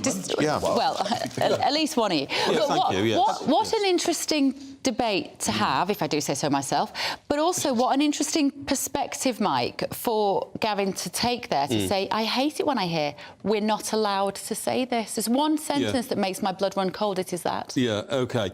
I mean, I put a lot of it down to Archbishop Runcie and his predecessors, because they haven't sold failed, should well be, I'm sorry, and his predecessors, because they simply haven't sold Christianity. They've been messing around in political issues that they shouldn't get involved in. They've been messing around with social issues, trying to tell us all we should have a social conscience and thinking the way they think, and that's driven people away from Christianity. Now, at the same time, we see mosques sprouting up all over the country. I'm not knocking that at all, but you can see how people are so religious in certain religions and follow it greatly in this country. Mosques are full every weekend. Mosques are often full every day of the week, while churches in this country are literally falling to pieces. When was the last time you saw a mosque converted into a block of flats? Whereas churches in this country are being converted into blocks of flats, into bingo halls, into discos on a regular basis, because the faith is not being endorsed. And so if William walked away from this royal duty, this important royalty, would that make the decline of the church, the established church, even worse? Oh, it would accelerate it by a great degree. I mean, I was looking into this morning, reading what people's views on the Queen were in her role as head of the Church of England, and it's quite clear the Queen couldn't have reigned without the spiritual comfort she got from being head of the Church of England. She wasn't just the Queen. She believed that, you know, she had a divine mission to rule as she ruled. Now, if William doesn't think like that, he's not fit to become the head of the Church of England. I mean, this is all speculation at the moment. It's written in the book that you've pointed out. But what I'm saying is there's got to be some clear rule and some clear indication somewhere how William feels and faces up to the role of being head of the Church of England, because it is still very, very important to be, particularly as we are still a Christian country and will be until somebody tells us we're not. What's gone wrong, Stephen Pound? Well, I think basically because the Church of England is now represented by this sort of JC flannel figure, you know, in a very real sense on the one hand, on the other hand. It's basically the Liberal Democrats in cassocks. I mean, it's downright embarrassing. Look, if you have a look, you say that church attendance is declining. Well, in certain areas it is. In certain areas it isn't. Evangelical churches are booming, and that's where you're seeing places being converted into churches. What's the evangelical churches have got is this certainty, is this determination and this clarity and this lack of compromise. And I think that is the important thing. But look, in the case of Prince William... On the evangelical church, Mike... some of them are quite shocking. Stephen, no, so quite often the congregation is largely predominantly black, and there is that a sense because there's a stronger faith in that community? Well, I think maybe that some of the optics would give you that suggestion, but in reality, I mean, places like the Ealing Christian Centre I know quite well. It's certainly you don't see a predominance of one race or the other. Yeah, that's certainly. But look, here's the interesting thing: there's only two parliaments in the world where religious leaders can sit in it as a matter of right, and that is the Majlis in Tehran, in Iran, and the British Parliament, where we have bishops in there. Now, I think that we're not going to reopen the whole anti-disestablishmentarianism argument, I would have thought, but there is a real case to be made for Prince William standing back and saying, look, my father has said he's going to be a defender of faiths, not a defender of one particular faith. And do we really want to have the leader of this country being also the leader of the church? I'm not sure they want it either. Well, somebody's got to be, haven't they? Somebody's got to be the leader of the Church of England in this country. So why break with the tradition of 5 centuries? Well, no, hang on a second. So you've got the Archbishop of Canterbury is in a similar position to the Pope. Well, he's head of the Anglican Church. Yeah, exactly. That's what we're talking about. Just talking about the Anglican Church. Well, you can't have a person who is the head of all churches in this country. No, but you've just said the recogniser of faith. Charles has said... I am the head of the Church of England, but of course I open my arms to those of other faiths who want to live in this country and who want to pray in this country. Of course we're there, but that doesn't mean he's got to go further and say, I think I'll step down as leader of the Church of England. Somebody's got to do that job and protect the institution of 5 centuries and our rights and structurally, in terms of the hierarchy of the Anglican Church, the Archbishop of Canterbury is the world leader of the Anglican communion. Yes, but in this country, King Charles is the head, isn't he? I know. I don't see that pertaining for much longer, in all honesty. I just don't. Well, how would it be given up then? Would it be by choice or... Well, no, it has to be voluntary. You have to resile. Could you argue that if William stands down, it goes to a senior cleric? Well... a senior bishop? I think Stephen's already pointed out that we've got an Archbishop of Canterbury who does that role. But what I would say is that if you've got leaders of other faiths in this country, they wouldn't suddenly say, I tell you what, I'm going to stand down now. That would really impound on their followers if they found that the head of their religion was so weak that due to public opinion and a few people saying, look, I think you should stand down, you stand down. You don't clearly believe in it if you're going to be that easy to knock off your perch. Pope Benedict did exactly that. I mean, Pope Benedict did stand down, admittedly because of age and health. That was age. But you can do it. Well, you still... And what I'm saying, you can do it. To a successor in his own image. Exactly. He didn't stand down and say, I'm abolishing the role of Pope, you know, I'm still the head of the Catholic Church. He simply wanted a fitter man to do the job. He wanted a younger 78-year-old. What about the... I mean, do you think if he was to do that... I mean, Gavin Ashton was suggesting there could be talk of abdication if he's not willing to take on that role. I really don't think so. I mean... I hope not. Yeah, no. I quite look forward to William being king, in a way. Well, you should interview him more often. I mean, I'm not wishing any... Am I sensing some Republican stuff coming out of you here? You are such a so-and-so, you really...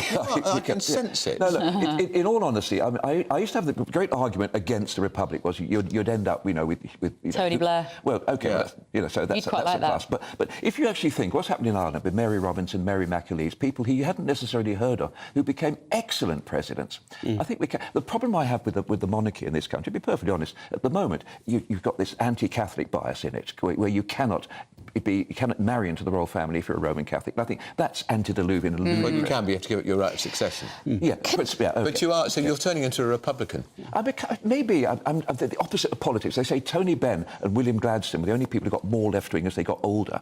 I'm getting slightly more Republican, I'm afraid. Do you not think as well also that there would be a political aspect to it? There are a lot of fanatical people around in religions in this world, and if they suddenly saw that the monarch of the United Kingdom was no longer the head of the Church of England, it would honestly entice people to say Christianity is failing. This is a clear indication. Muslims are us. Exactly. It might make our faiths are strengthened. It might make the Archbishop of Canterbury a little bit more sensible and a little more circumspect in his words. If he actually there are lots of people. Well, not while we've got Welby there. And you know what? There are so many people at home getting in touch. Danielle said this country is not a Muslim country. It is a Christian or Catholic country.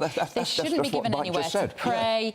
Sally, this is getting ridiculous. Do British values and British people not matter at all anymore? Why are we working so hard to pay our taxes, being law-abiding citizens, for others who don't then respect our values? I hope, such a contentious issue. as William gets older and longer into the job as Prince of Wales, and as he's more exposed to faith leaders, his view will change. Well, it may change. And I hope as he grows older and the responsibility of becoming the monarch comes closer and closer to him, he might also feel like his grandmother, I need divine intervention. And that's another reason why I want to be well, we all need that, and I'm afraid I have to offer some divine intervention right now and tell you two to just shush for a minute, because we've got to move on, we've got to take a break. Don't go anywhere, we're back in a minute. You're such a god. A brighter outlook with Box Solar, sponsors of weather on GB News. Good morning, welcome to your latest GB News weather update with me, Annie Shuttleworth from the Met Office. It's a very cold start out there today, and it will be a cold start through the rest of the week, but we do have snow and ice warnings in force. This area of low pressure to the south of the UK could bring a dusting of snow over the next few hours across the south coast, but there is some uncertainty in that still. But for many of us, it's going to be a dry day, but it will stay cold through much of the day, below freezing for some northern areas, particularly where there is already any snow cover. So do take care if you're travelling, because across the north and west, there's likely to be ice on the roads. A little bit milder and lighter winds in the south, so not too bad in the sunshine. Similar feel to Monday and Tuesday here.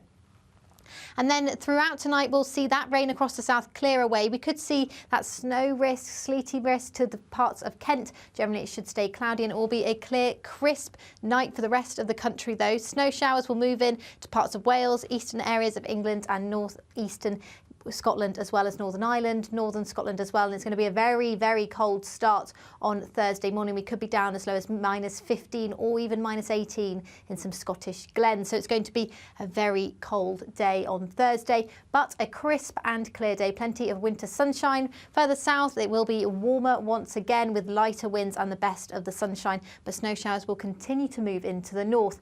There's a change on the way by the weekend, though, as things turn much more unsettled and milder. See you later. Have a great day. That warm feeling inside from Boxed Boilers. sponsors of weather on GB News. Now, still to come, and we're fed up about this, our Bev and I. We didn't get to talk about it yesterday. But we're going to today because it's so important. The children's word of the year is climate change. Why are kids at the age of 6 even thinking about it? Past titles included Trump, vape, coronavirus and anxiety. What are we doing to our children? GB News is Britain's news channel, and now you can support it. All you have to do is scan that QR code that's up on your screen right now, or you can go to gbnews.com/support and become a GB News member. You'll have fantastic benefits. We're also going to organise special events where you as GB News members can meet the presenters, the on-screen faces. Scan the QR code or go to gbnews.com/support. Thank you so much. Big news, big debates, big opinion. Patrick Christie's Tonight is the week's biggest show. Every weekday, 9 to 11 p.m, we've got the inside track on the day's top stories. There'll be sharp takes you won't get anywhere else. We will set the news agenda, not just follow it, and I want to bring you along for the ride. Whatever it is, we'll have our finger on the pulse. It's news, but it's this close to entertainment. Patrick Christie's Tonight, 9 to 11 p.m, only on GB News, the People's Channel, Britain's news channel. Now then, Lee Anderson here. Join me on GB News on my show, The Real World, every Friday at 7 p.m. I'm not eating bloody cat. Are you delicious. mental? Open your mouth. OK, here comes a train. Reminds me of the scene in Singing in the Rain. Adam, is that a good one? Whoa! Join me at 7 on GB News, Britain's news channel. I'm Andrew Doyle. Join me at 7 o'clock every Sunday night for Free Speech Nation, the show where I tackle the week's biggest stories in politics and current affairs with the help of my 2 comedian panellists and a variety of special guests. Free Speech Nation, Sunday nights from 7 on GB News, the People's Channel, Britain's news channel. When the news happens, it happens here. And really important breaking news. Breaking news this morning. On TV, radio and online, the news starts here on Britain's Newsroom. All the biggest stories and the answers that you need from across the UK and beyond. Join Britain's Newsroom from 9:30 on GB News. The People's Channel, Britain's news channel. Wake up to the headlines with headliners every morning at 5 a.m. We treat you to the day's biggest stories before anyone else, 7 days a week. You can catch up on everything you need to know before you've even had your kippers. Headliners every morning at 5 a.m, only on GB News, the People's Channel, Britain's news channel. Every Sunday from 11, join Michael Portillo. There will be topical discussion, looking at the week before and the week to come. So kick back and relax at 11 a.m. on Sundays on GB News with me, Michael Portillo. GB News, the People's Channel, Britain's news channel. I'm Michelle Dewberry, and I'm not here to tell you what to think. I'd much rather hear what you have to say. So, send in your opinions to gbviews@gbnews.com. Keep them clean, and you never know, I might read them out. With my panel here on Jubes & Co, we debate, we get stuck into the issues of the day on a show where all views are welcome, especially yours. GB News, the People's Channel, Britain's news channel. Have a great Saturday night with me, Leo Curse, on the Saturday Night Showdown.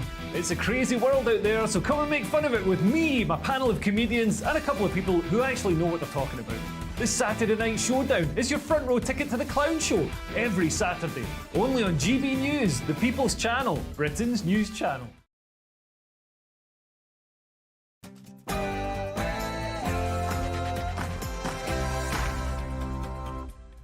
11 a.m. on Wednesday, the 17th of January. This is Britain's Newsroom on GB News with Andrew Pearce and Bev Turner. So, is the government on the brink? 60 right-wing Conservative MPs rebelled against Rishi Sunak's Rwanda plan last night, and 2 Deputy Party chairmen resigned. The third vote takes place later. The implications are huge. Muslim prayer ban. A top London school run by Britain's strictest head is in the High Court this week. Why? Because Muslim pupils want a special place to pray. The head says no, but could this case lead to all public buildings being legally compelled to provide Muslim prayer rooms? Tell us what you think. And the children's word of the year, it's climate change. We are not happy about that. We've created a generation of anxious children.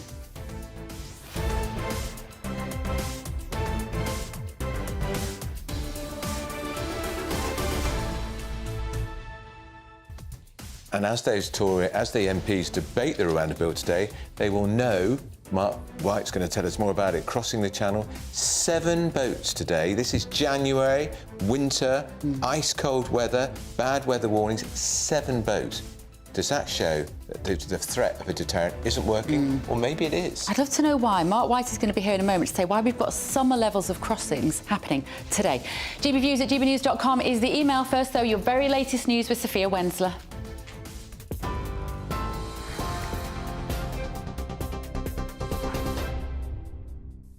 Thanks, Bev. Good morning. It's 1 minute past 11. I'm Sophia Wensler in the GB Newsroom.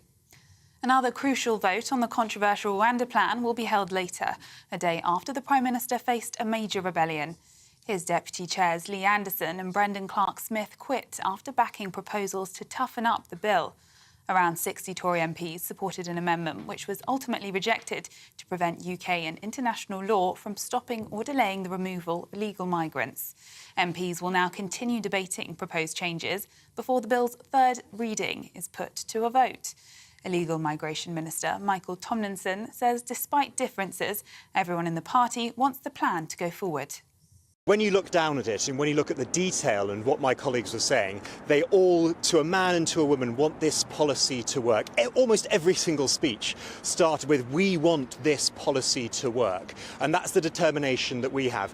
Yes, there are differences. Yes, there are shades. But if there is an inch between us on the Conservative benches, there's a mile between us and the Labour Party, because the Labour Party can't even tell you what their plan is. They don't have a plan to tackle illegal migration. The Prime Minister does, and he's determined to stop the boats, and we'll do that with this. As the Prime Minister faces a critical vote for his Stop the Boats policy, 5 small vessels were intercepted trying to cross the channel this morning. So far, around 200 people have been brought to Dover, but another 2 boats have now been spotted as the weather deteriorates. The latest arrivals are the first since the weekend, and after 5 people drowned just off the French coast. Inflation unexpectedly rose to 4% last month. The Office for National Statistics says the increase was driven by higher tobacco and alcohol prices. There was some relief for households, though, with food rising at slower rates and the cost of petrol falling. Chancellor Jeremy Hunt insists the government's plan to fix the economy is working. Inflation never falls in a straight line. We can see from the rest of the world it's gone up in France, the United States and the Eurozone. But here in the UK, it was 11.1% when Rishi Sunak became Prime Minister. It's more than halved. It's still nearly a percentage point lower than where the Office for Budget Responsibility predicted it would be only in the autumn statement in November.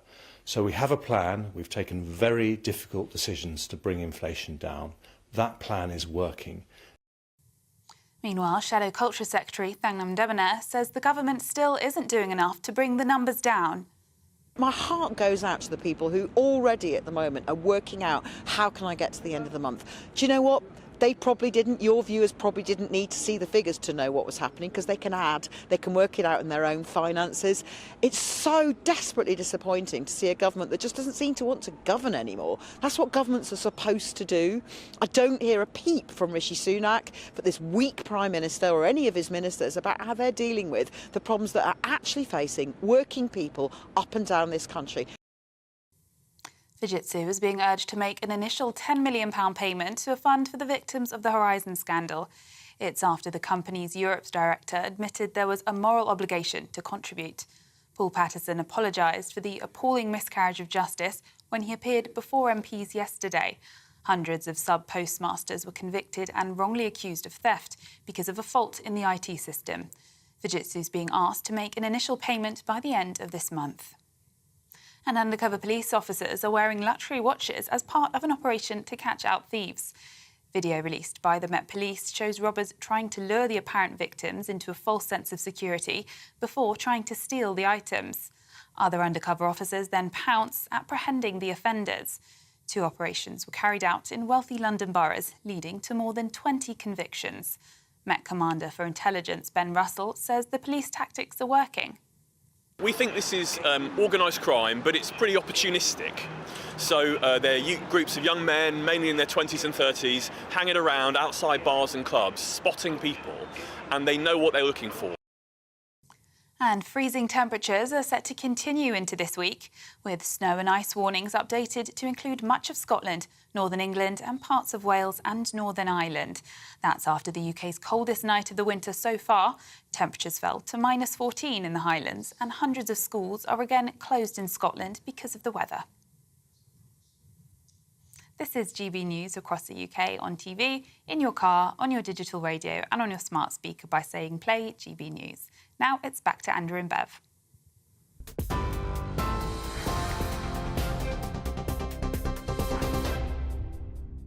Very good morning, 11:06. Thank you for joining us on this frosty, cold morning with those pictures there on the news. Aren't they fabulous?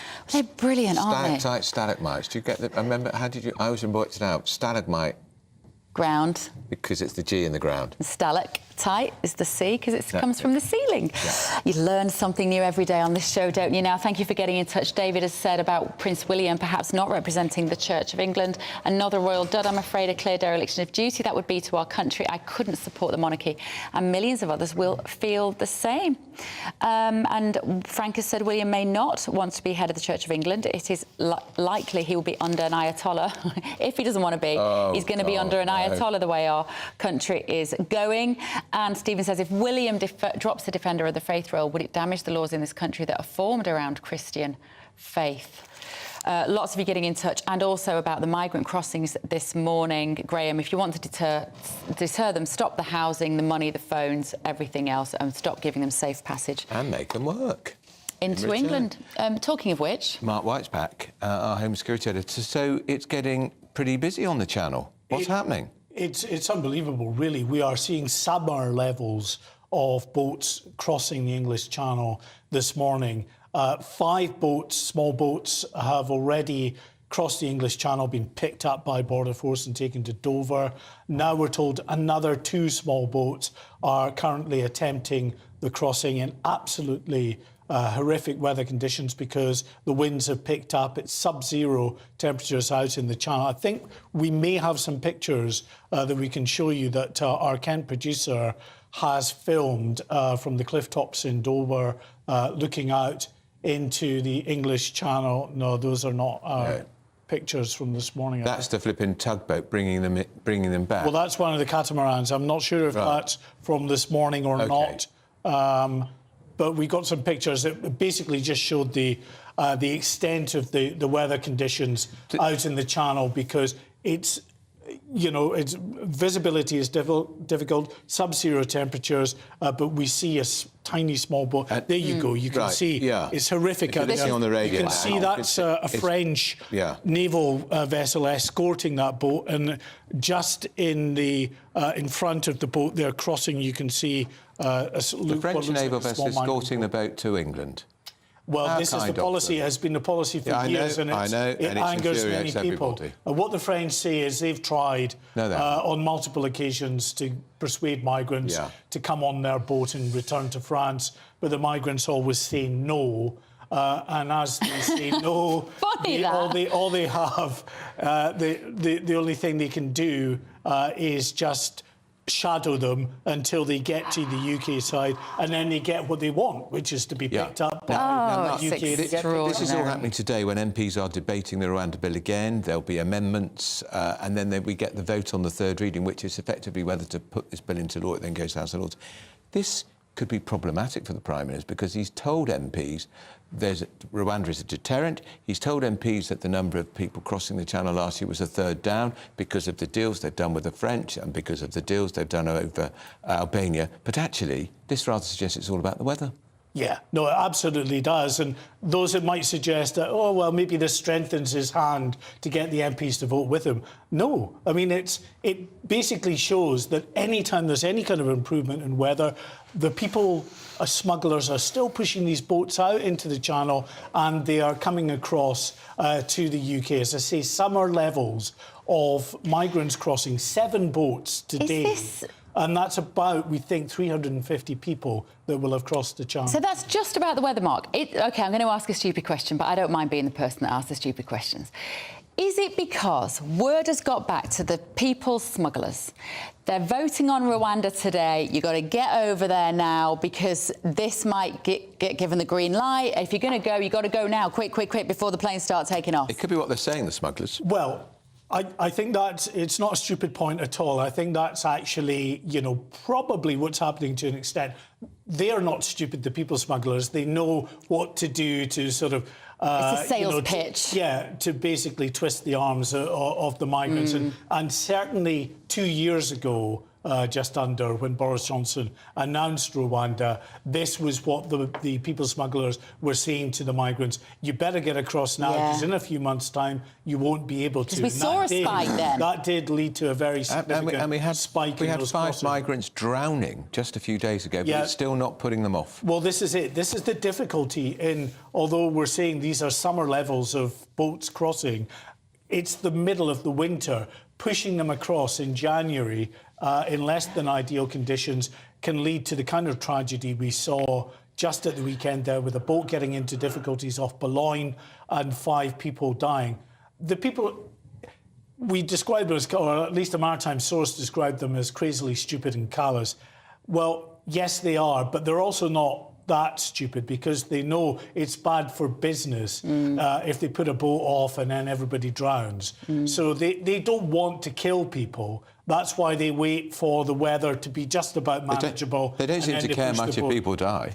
Well, I'm sure they don't mourn at their funeral, if that's what you're saying. But I think they do care in terms of realising how bad it is for business. Yeah. OK, all right, thank you, Mark. Well, as we said, it's going to be a bumpy ride for the Prime Minister as he attempts to get this Rwanda legislation over the line. Earlier on the show, it's a shame if you did miss it, because Reform UK leader Richard Tice clashed with Conservative MP Richard Graham. This is what happened.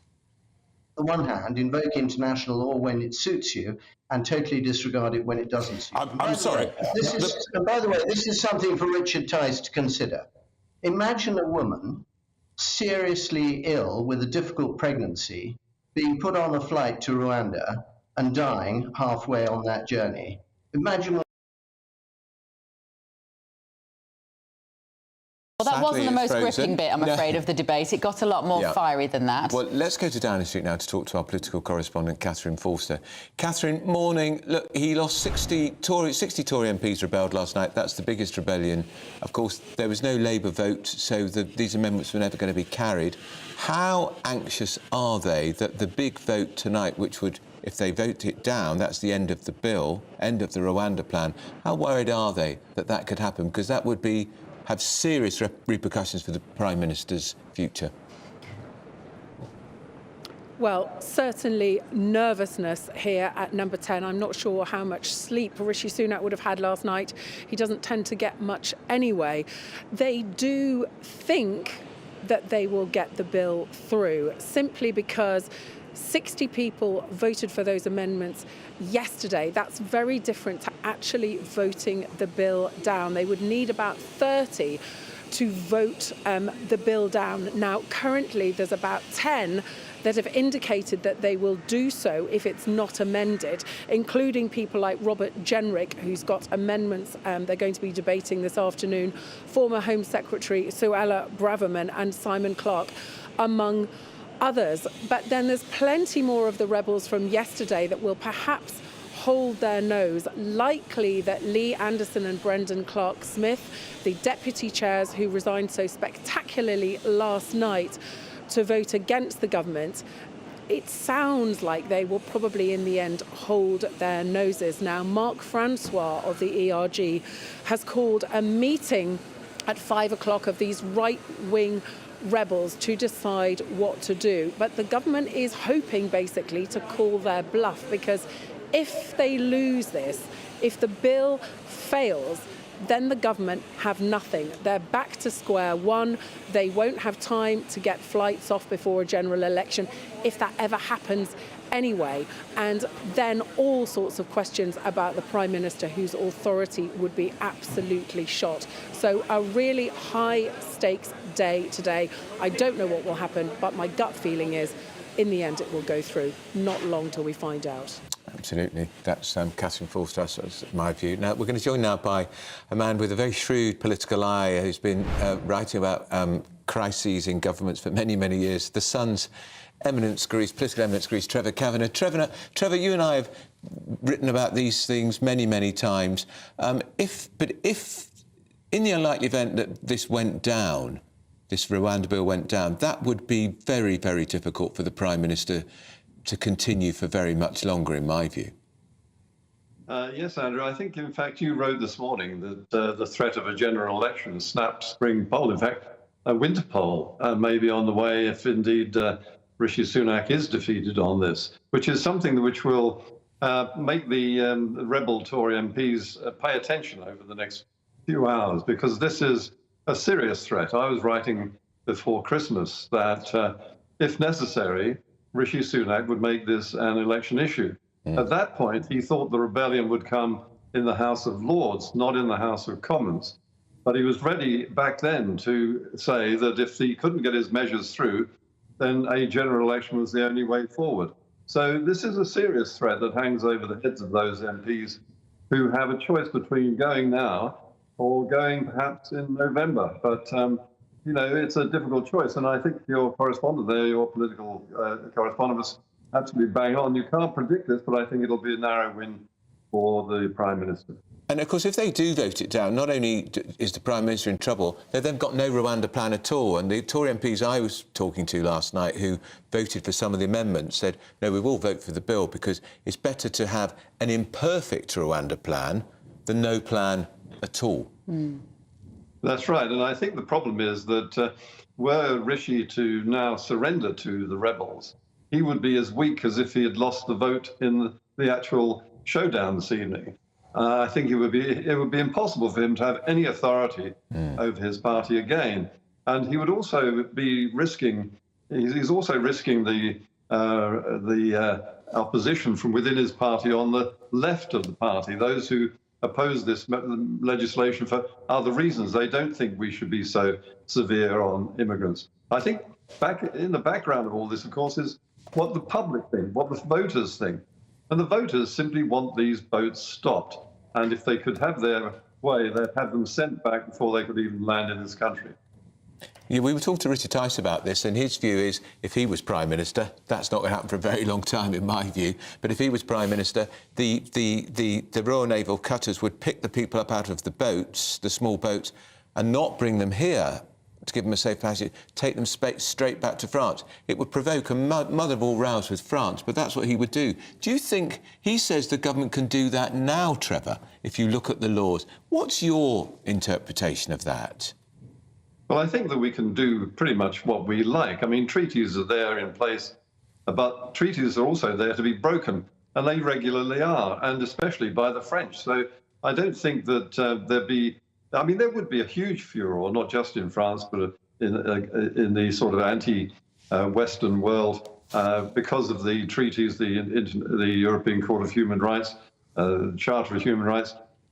We would look fairly bad in the eyes of some, not all, because people are already breaking these rules. People are already being sent back, and this Germany and France are doing it.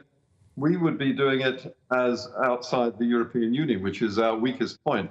But it doesn't mean we're wrong, and it doesn't mean that the general public who want to see this done are wrong either. That's what they want, and that's what Rishi Sunak needs to deliver.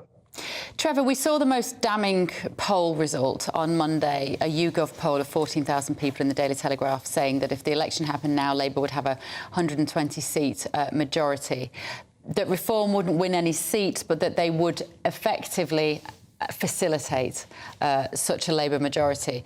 Do you agree with that analysis? And what can Rishi Sunak do between now and a general election to shift those numbers? Well, I think that is the truth. That is the picture that we see in the electorates at the moment. The Conservative voters have been threatening simply to sit on their hands and not vote at all. And now they've got the Reform Party, which gives them somewhere to actually go.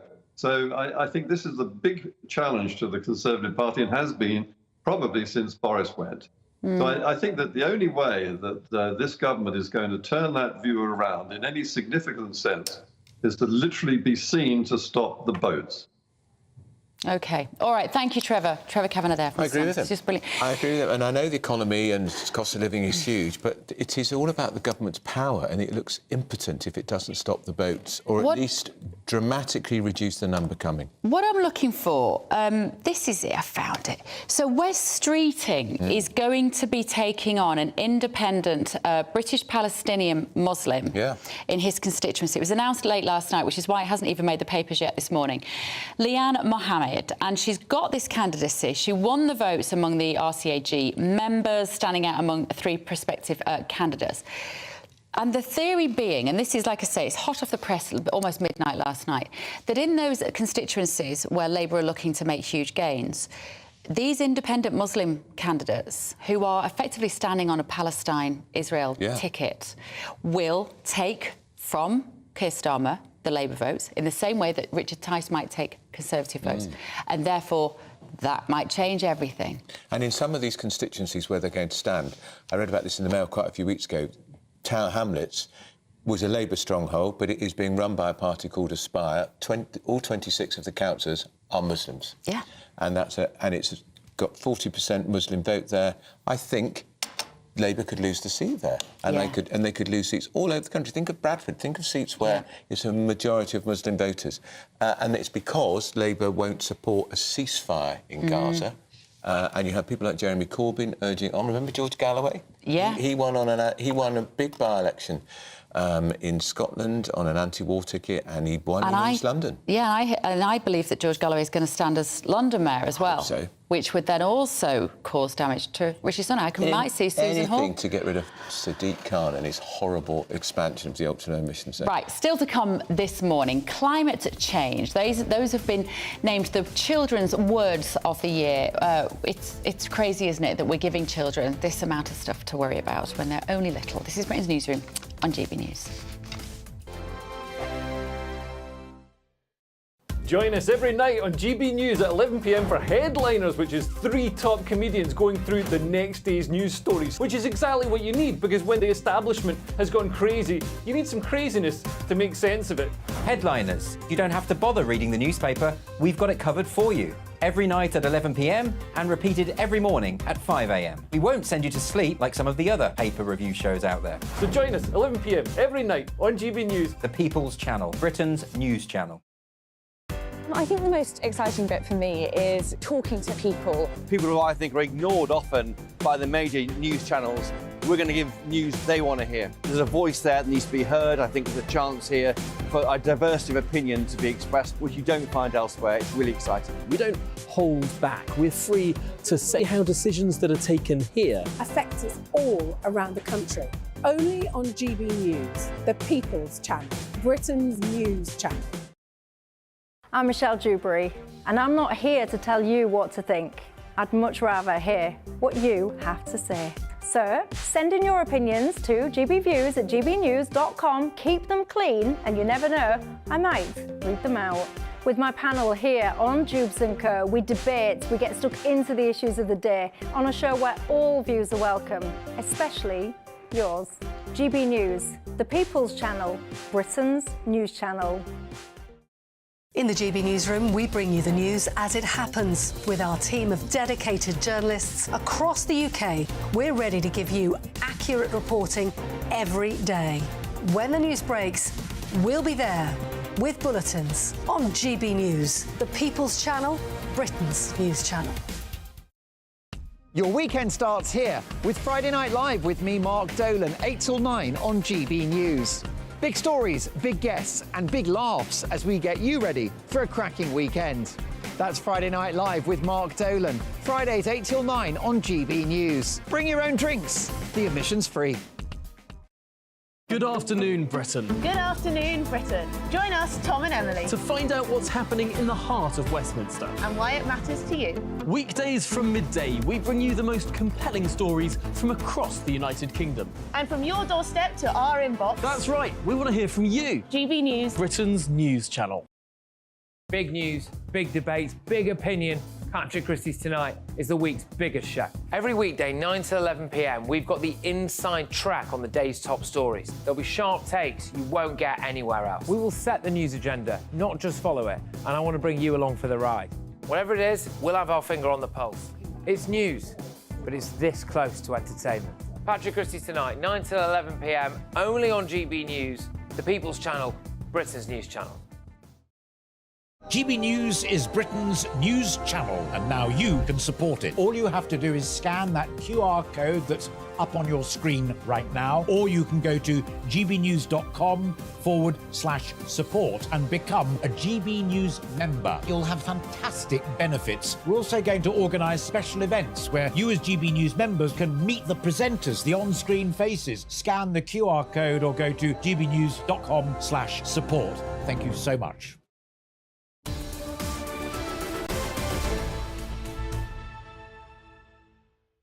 I'm afraid this has riled both Bev and I. We don't always agree, as you know, but we do on this because climate change have been named as the Children's Word of the Year by Oxford University Press. That's right. Instead of concerning themselves with, you know, friends, fun, innocent. Names from children's books, Absolutely. Harry Potter, wizards. The children of today are worrying about the planet dying tomorrow. Well, leader of the Climate Party, Ed Gemel, joins us in the studio, and psychologist Jo Hemmings down the line. Jo, let me come to you first. What does this tell you about the mindset of our children and the kind of things that they're preoccupied with? Hi, Bev. Hi, Andrew. Look, this has been running for a long time. We've had other words in recent times. We've had COVID. We've had Brexit being the Children's Word of the Year. We've had plastic, refugee, Trump. Now, there's an enduring one that might be coming back. So they are generally about what kids are absorbing and hearing, and actually give teachers the opportunity, educators, parents, to talk about their concerns. There's never been an innocent, fun word, actually, as long as I've known it, in this children. It was Minion. It was Minion from Despicable Me a few years ago. That's right.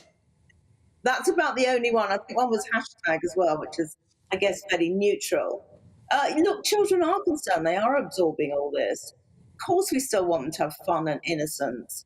But each year it's been something else, and they are quite long-lasting ones. So I think with climate change, actually, kids can feel hopeless, or they can feel they can do something about it. There are ways that they can help, and it's good that they understand. So I'm probably slightly disagreeing with both of you, but at the same time, I do understand your concerns about this being a child's word of the year. I think the runner-up was War, and the one after that was Coronation. It's a snapshot, isn't it, though, Jo? Because 2020, COVID was their word of the year. 2021, anxiety was actually their word of the year, quite amazingly. And then I think you said Coronation became a big... So they are tapped into these events, but maybe we're expecting too much of children. Maybe we should be protecting them to some degree from these, what are adult issues, because they can't do anything about it. They can't, but they might. They need to know to some degree. The one that really bothered me was anxiety. I thought that was a terrible word of the year because that's all embracing it. And really, we want our children perhaps to be aware of what's going on in the world, but not to be anxious about it, to feel they can make some contribution, that the world might change for the better. So anxiety is probably the worst word I ever heard of the year. Ed Gemel. Yeah, thank you, Jo. Ed from the Climate Party, this is all your fault, isn't it? Of course it The is. likes of you lot banging on about the fact that these poor children, if they put the central heating on, they're going to kill the next generation. What have we done to them, Ed? Well, certainly not our fault. I mean, let's be honest, we're trying to put it right so that they don't have to have these anxieties in the future. What was interesting about this particular study as well is it wasn't just that climate change was top, but in the top 6 was also the environment. So actually, they named that in there as well. So really, it was the overwhelming issue for young people at the moment. Brainwashing is working beautifully, is it not? I don't think it's brainwashing for children any more than it is for adults. In terms of we're all reading the press, we're all watching the news, we're all involved in what's going on. We're seeing it on our social media feeds.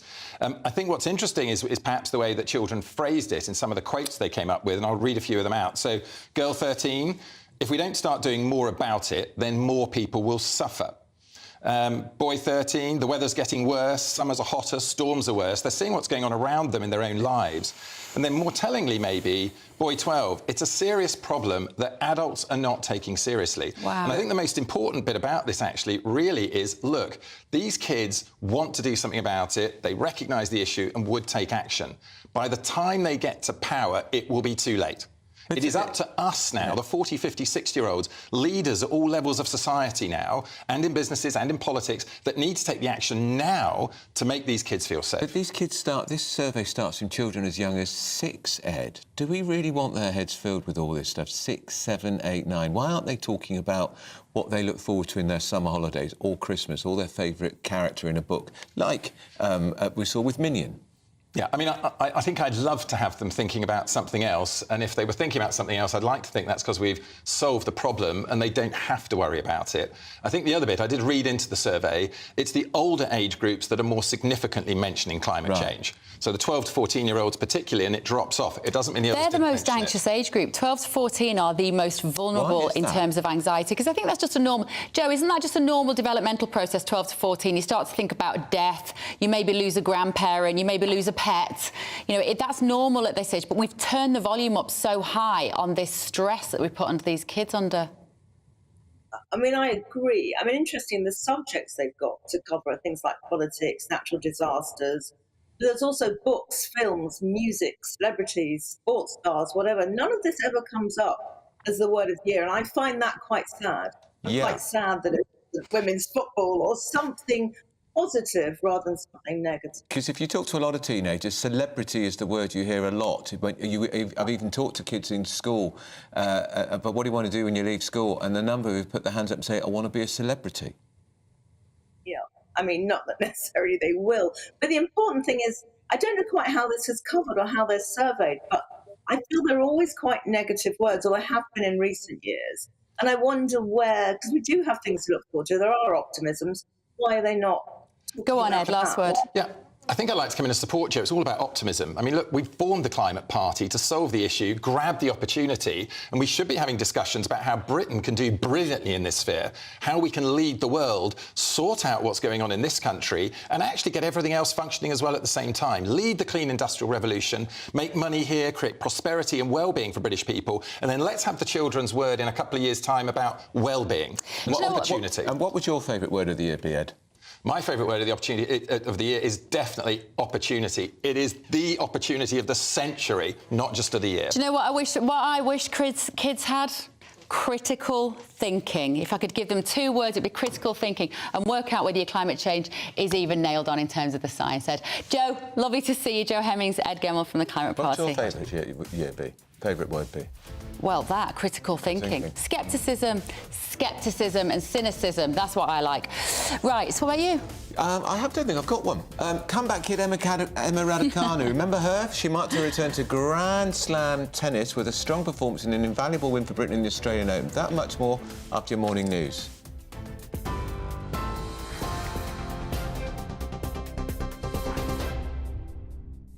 Thanks, Andrew. It's 11:33. I'm Sophia Wensler in the GB Newsroom. Another crucial vote on the controversial Rwanda plan will be held later, a day after the Prime Minister faced a major rebellion. His deputy chairs Lee Anderson and Brendan Clark-Smith quit after backing proposals to toughen up the bill. Around 60 Tory MPs supported an amendment which was ultimately rejected to prevent UK and international law from stopping or delaying the removal of illegal migrants. MPs will now continue debating proposed changes, with the bill set to be put to a vote after. As the PM faces critical points for his Stop the Boats policy, 5 small vessels were intercepted trying to cross the channel this morning. So far, around 200 people have been brought to Dover. Another 2 boats have now been spotted as the weather deteriorates. The family of 2-year-old Bronson Battersby, who is thought to have starved to death, say social services missed opportunities to save him. The Sun newspaper says the toddler's body was found next to his father, Kenneth, who'd suffered a heart attack at their home in Skegness. Social workers reportedly visited the property on the 2nd of January, but it was another 5 days before police discovered their bodies. Inflation unexpectedly rose to 4% last month. The Office for National Statistics says the increase was driven by higher tobacco and alcohol prices. There was some relief for households, though, with food rising at slower rates and the cost of petrol falling. And Fujitsu is being urged to make an initial £10 million payment to a fund for victims of the Horizon scandal. It's after the company's Europe director admitted there was a moral obligation to contribute. Hundreds of sub-postmasters were convicted and wrongly accused of theft because of a fault in the IT system. Fujitsu is being asked to make the first payment by the end of the month. And you can get more on all those stories by visiting our website at gbnews.com.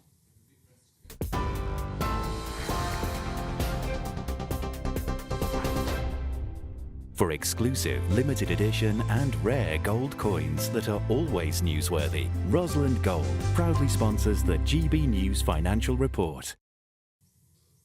And here's a quick snapshot of today's markets. The pound will buy you $1.2678 and €1.1662. The price of gold is £1,597.80 per ounce. And the FTSE 100's at 7,439 points. Rosalind Gold proudly sponsors the GB News Financial Report. Wake up to the headlines with headliners every morning at 5 a.m. We treat you to the day's biggest stories before anyone else, 7 days a week. You can catch up on everything you need to know before you've even had your kippers. Headliners every morning at 5 a.m. only on GB News, the People's Channel, Britain's news channel.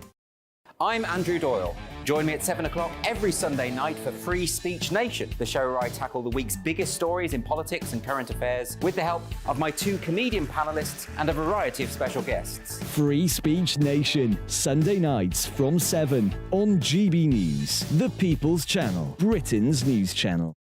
Big news, big debates, big opinion. Patrick Christie's Tonight is the week's biggest show. Every weekday, 9 to 11 p.m, we've got the inside track on the day's top stories. There'll be sharp takes you won't get anywhere else. We will set the news agenda, not just follow it, and I want to bring you along for the ride. Whatever it is, we'll have our finger on the pulse. It's news, but it's this close to entertainment. Patrick Christie's Tonight, 9 to 11 p.m, only on GB News, the People's Channel, Britain's news channel. Now then, Lee Anderson here. Join me on GB News on my show, The Real World, every Friday at 7 p.m. I'm not eating bloody cat. Are you delicious. mental? Open your mouth. OK, here comes a train. Reminds me of the scene in Singing in the Rain. Adam, is that a good one? Whoa! Join me at 7 on GB News, Britain's news channel. When the news happens, it happens here. And really important breaking news. Breaking news this morning. On TV, radio and online, the news starts here on Britain's Newsroom. All the biggest stories and the answers that you need from across the UK and beyond. Join Britain's Newsroom from 9:30 on GB News. The People's Channel, Britain's news channel. Have a great Saturday night with me, Leo Curse, on the Saturday Night Showdown. It's a crazy world out there, so come and make fun of it with me, my panel of comedians, and a couple of people who actually know what they're talking about. The Saturday Night Showdown is your front row ticket to the clown show every Saturday, only on GB News, the People's Channel, Britain's news channel. Good afternoon, Britain. Good afternoon, Britain. Join us, Tom and Emily, To find out what's happening in the heart of Westminster. and why it matters to you. Weekdays from midday, we bring you the most compelling stories from across the United Kingdom. And from your doorstep to our inbox. That's right, we want to hear from you. GB News, Britain's news channel. GB News, unlike other broadcasters, isn't obsessed with the London-Westminster bubble. We think there's a nation beyond the M25, and that's why we talk about the issues that matter across the land. Join me on State of the Nation, 8 to 9 o'clock, Monday to Thursday, on GB News. Daisy's listening, and you should too.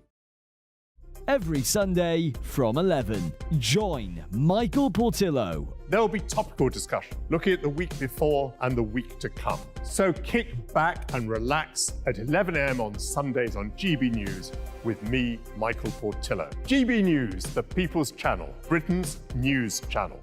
When the news happens, it happens here. And really important breaking news. Breaking news this morning. On TV, radio and online, the news starts here on Britain's Newsroom. All the biggest stories and the answers that you need from across the UK and beyond. Join Britain's Newsroom from 9:30 on GB News. The People's Channel, Britain's news channel.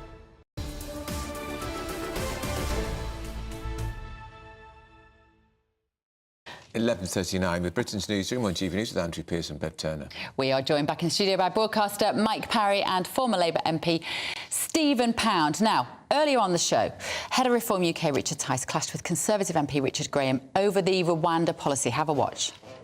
You cannot, at the one hand, invoke international law when it suits you and totally disregard it when it doesn't suit you. I'm sorry. And by the way, this is something for Richard Tice to consider. Imagine a woman seriously ill with a difficult pregnancy being put on a flight to Rwanda and dying halfway on that journey. Imagine what the impact on the British public of that would be. Hey, listen, I'm not in favour of the Rwanda policy, but your responsibility as a government is to protect and defend British citizen first and foremost, and you are failing in that responsibility. You bang on about international law, and it's ridiculous when you're not defending British citizens. I think that's an extraordinary sort of insult. Tell me which British citizen in Gloucester I have never defended, protected and stood up for. But what we're hearing, Richard Graham... I've got to come back. I'm sorry. Richard, people are coming across on those boats. Some of them are committing crimes. They are committing violent acts, rape, torture, drug dealing and, tragically, murder. That's about defending British citizens and protecting us, and you are failing. Lively stuff. Well, Mike, let's go to you first. Richard Tice's position is quite clear. He says, under international law, under treaties, he's read them all, a Royal Naval cutter can pick the people up out of the small boat and rather than bringing them back here... Bringing them here, not back here, bringing them to Britain, take them back to France. There'd be a huge diplomatic row with France who said, that's what we should be doing. Yeah, but there's no political will to do it, is there? No. Start off with, we haven't got enough Navy ships to... if we did that, it would be tokenism, because we could do it perhaps once, you see what I mean, and say, look, but we're now... Deterrence. Well, it would be if the boats were there all the time. But we've got boats now in the Red Sea, we've got boats in the South Pacific, because they're looking after our interests around the world. We should hire some.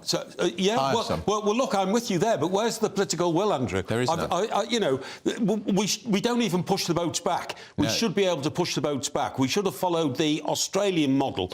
And when I see the former Australian PM, who... John Howard. John Howard, thank you very much indeed, talking about the way we sorted it and got them offshore. Why don't we follow that model? Because there's no political will. Because they're saying, oh, well, you know, if you pushed a boat back and it sort of tipped over and people fell in the water, there is no political will to get tough. Well, I'm sorry, in Australia, what they've got that we haven't got is 1,000 miles of water between the place where the emigrants are coming from. Yes. They've also got 15 different little islands they can put people up. There are no islands that I'm aware of in the Channel. But look, the reality is that Richard Graham's actually making one slightly serious point, you know, about you and I have argued about this before, Mike.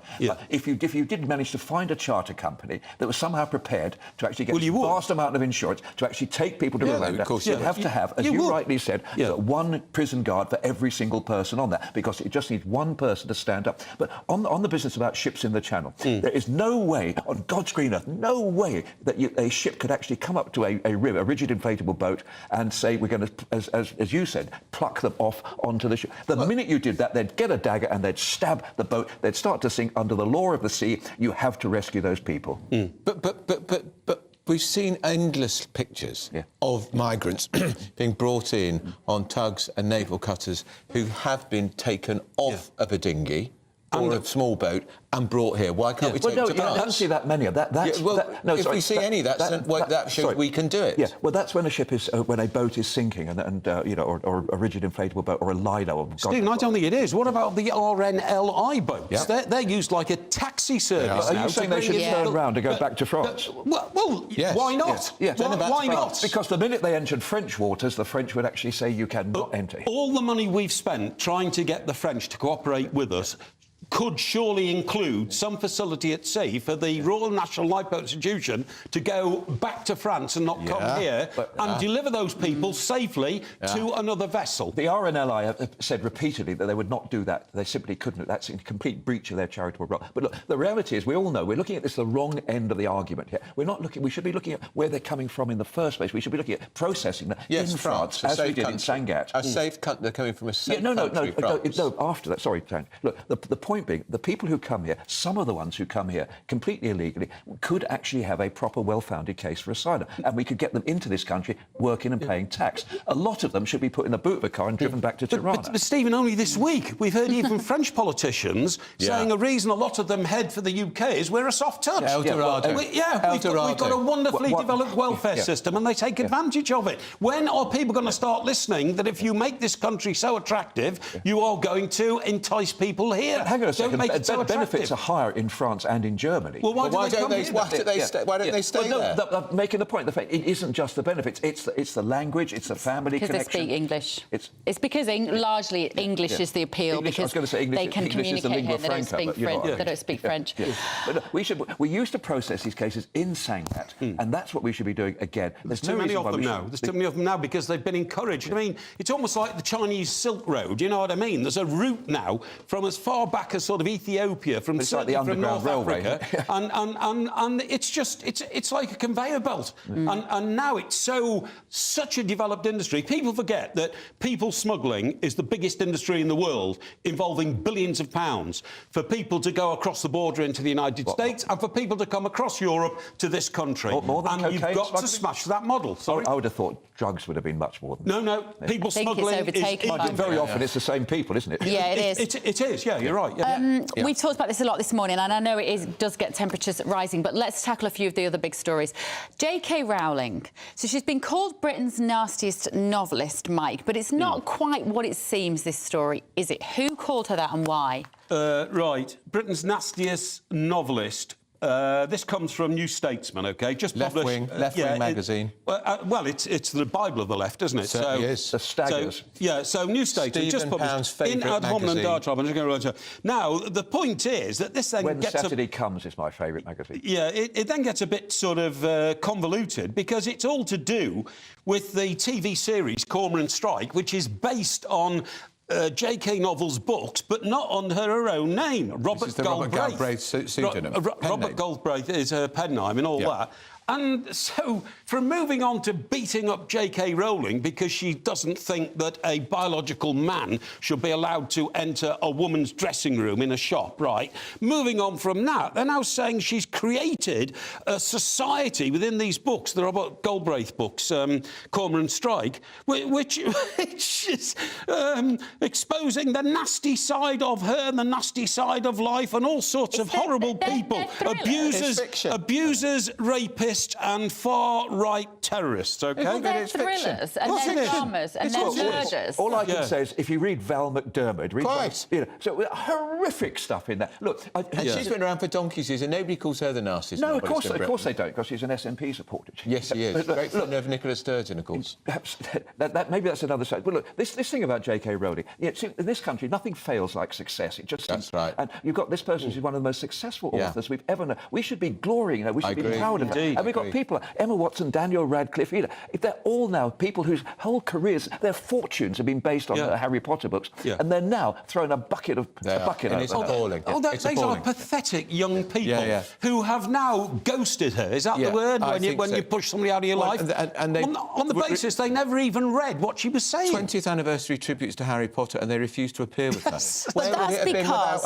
Why? That's because there's a very small but very loud minority. We see it repeatedly in the stories that we cover, and they manage to make such a noise and alienate and discredit somebody like J.K. Rowling, and then you've just got useless idiots like the cast of Harry Potter who don't really know what they're standing up for. They've not got enough critical thinking, and they just go along with the crowd. As Jake said, the best lack all conviction, but the worst are full of a terrible intensity. This is a single mother sitting in a coffee bar in Edinburgh, writing a book that sold millions. How much has she given this country in taxation alone? Absolutely. But also, but more than that, she's brought whole generations of young people into books, and they love books. I know people who read Harry Potter who've never read any books before. Absolutely. And I don't know if you've ever read the Harry Potter books. They are magnificent. Yeah, I didn't get on with them, actually. I couldn't get through. They remind me of that. Take young Emma Watson, the worst witch in the world.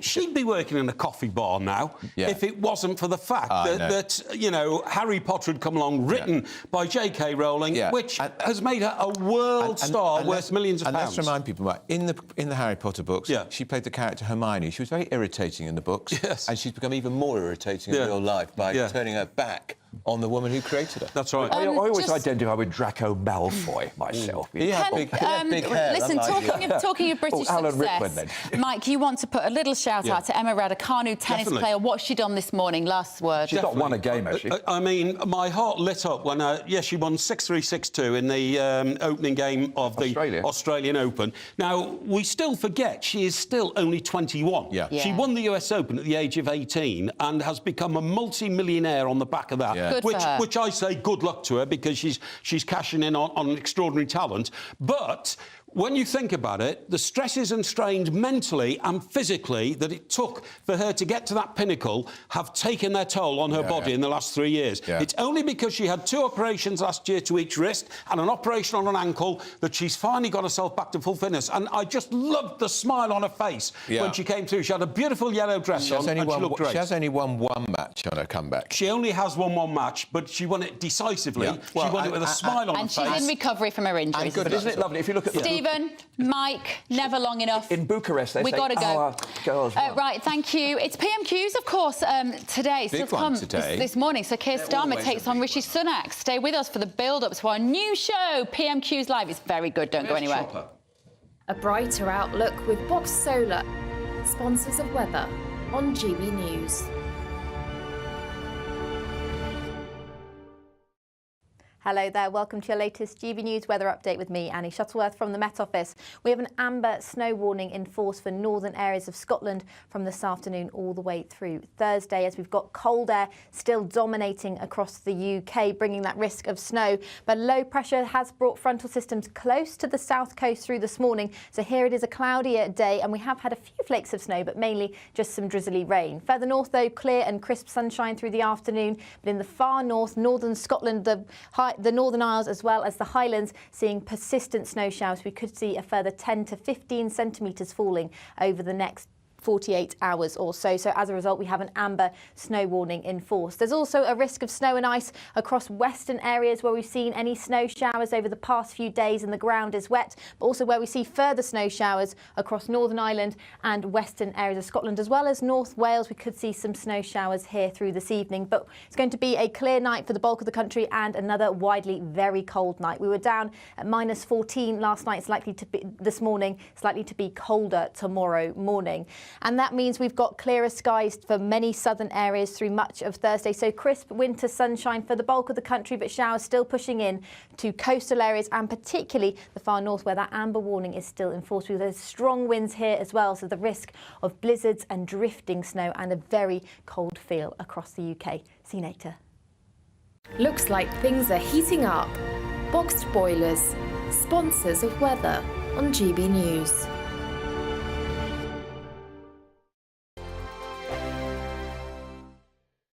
Your weekend starts here with Friday Night Live with me, Mark Dolan, 8 till 9 on GB News. Big stories, big guests and big laughs as we get you ready for a cracking weekend. That's Friday Night Live with Mark Dolan. Fridays 8 till 9 on GB News. Bring your own drinks. The admission's free.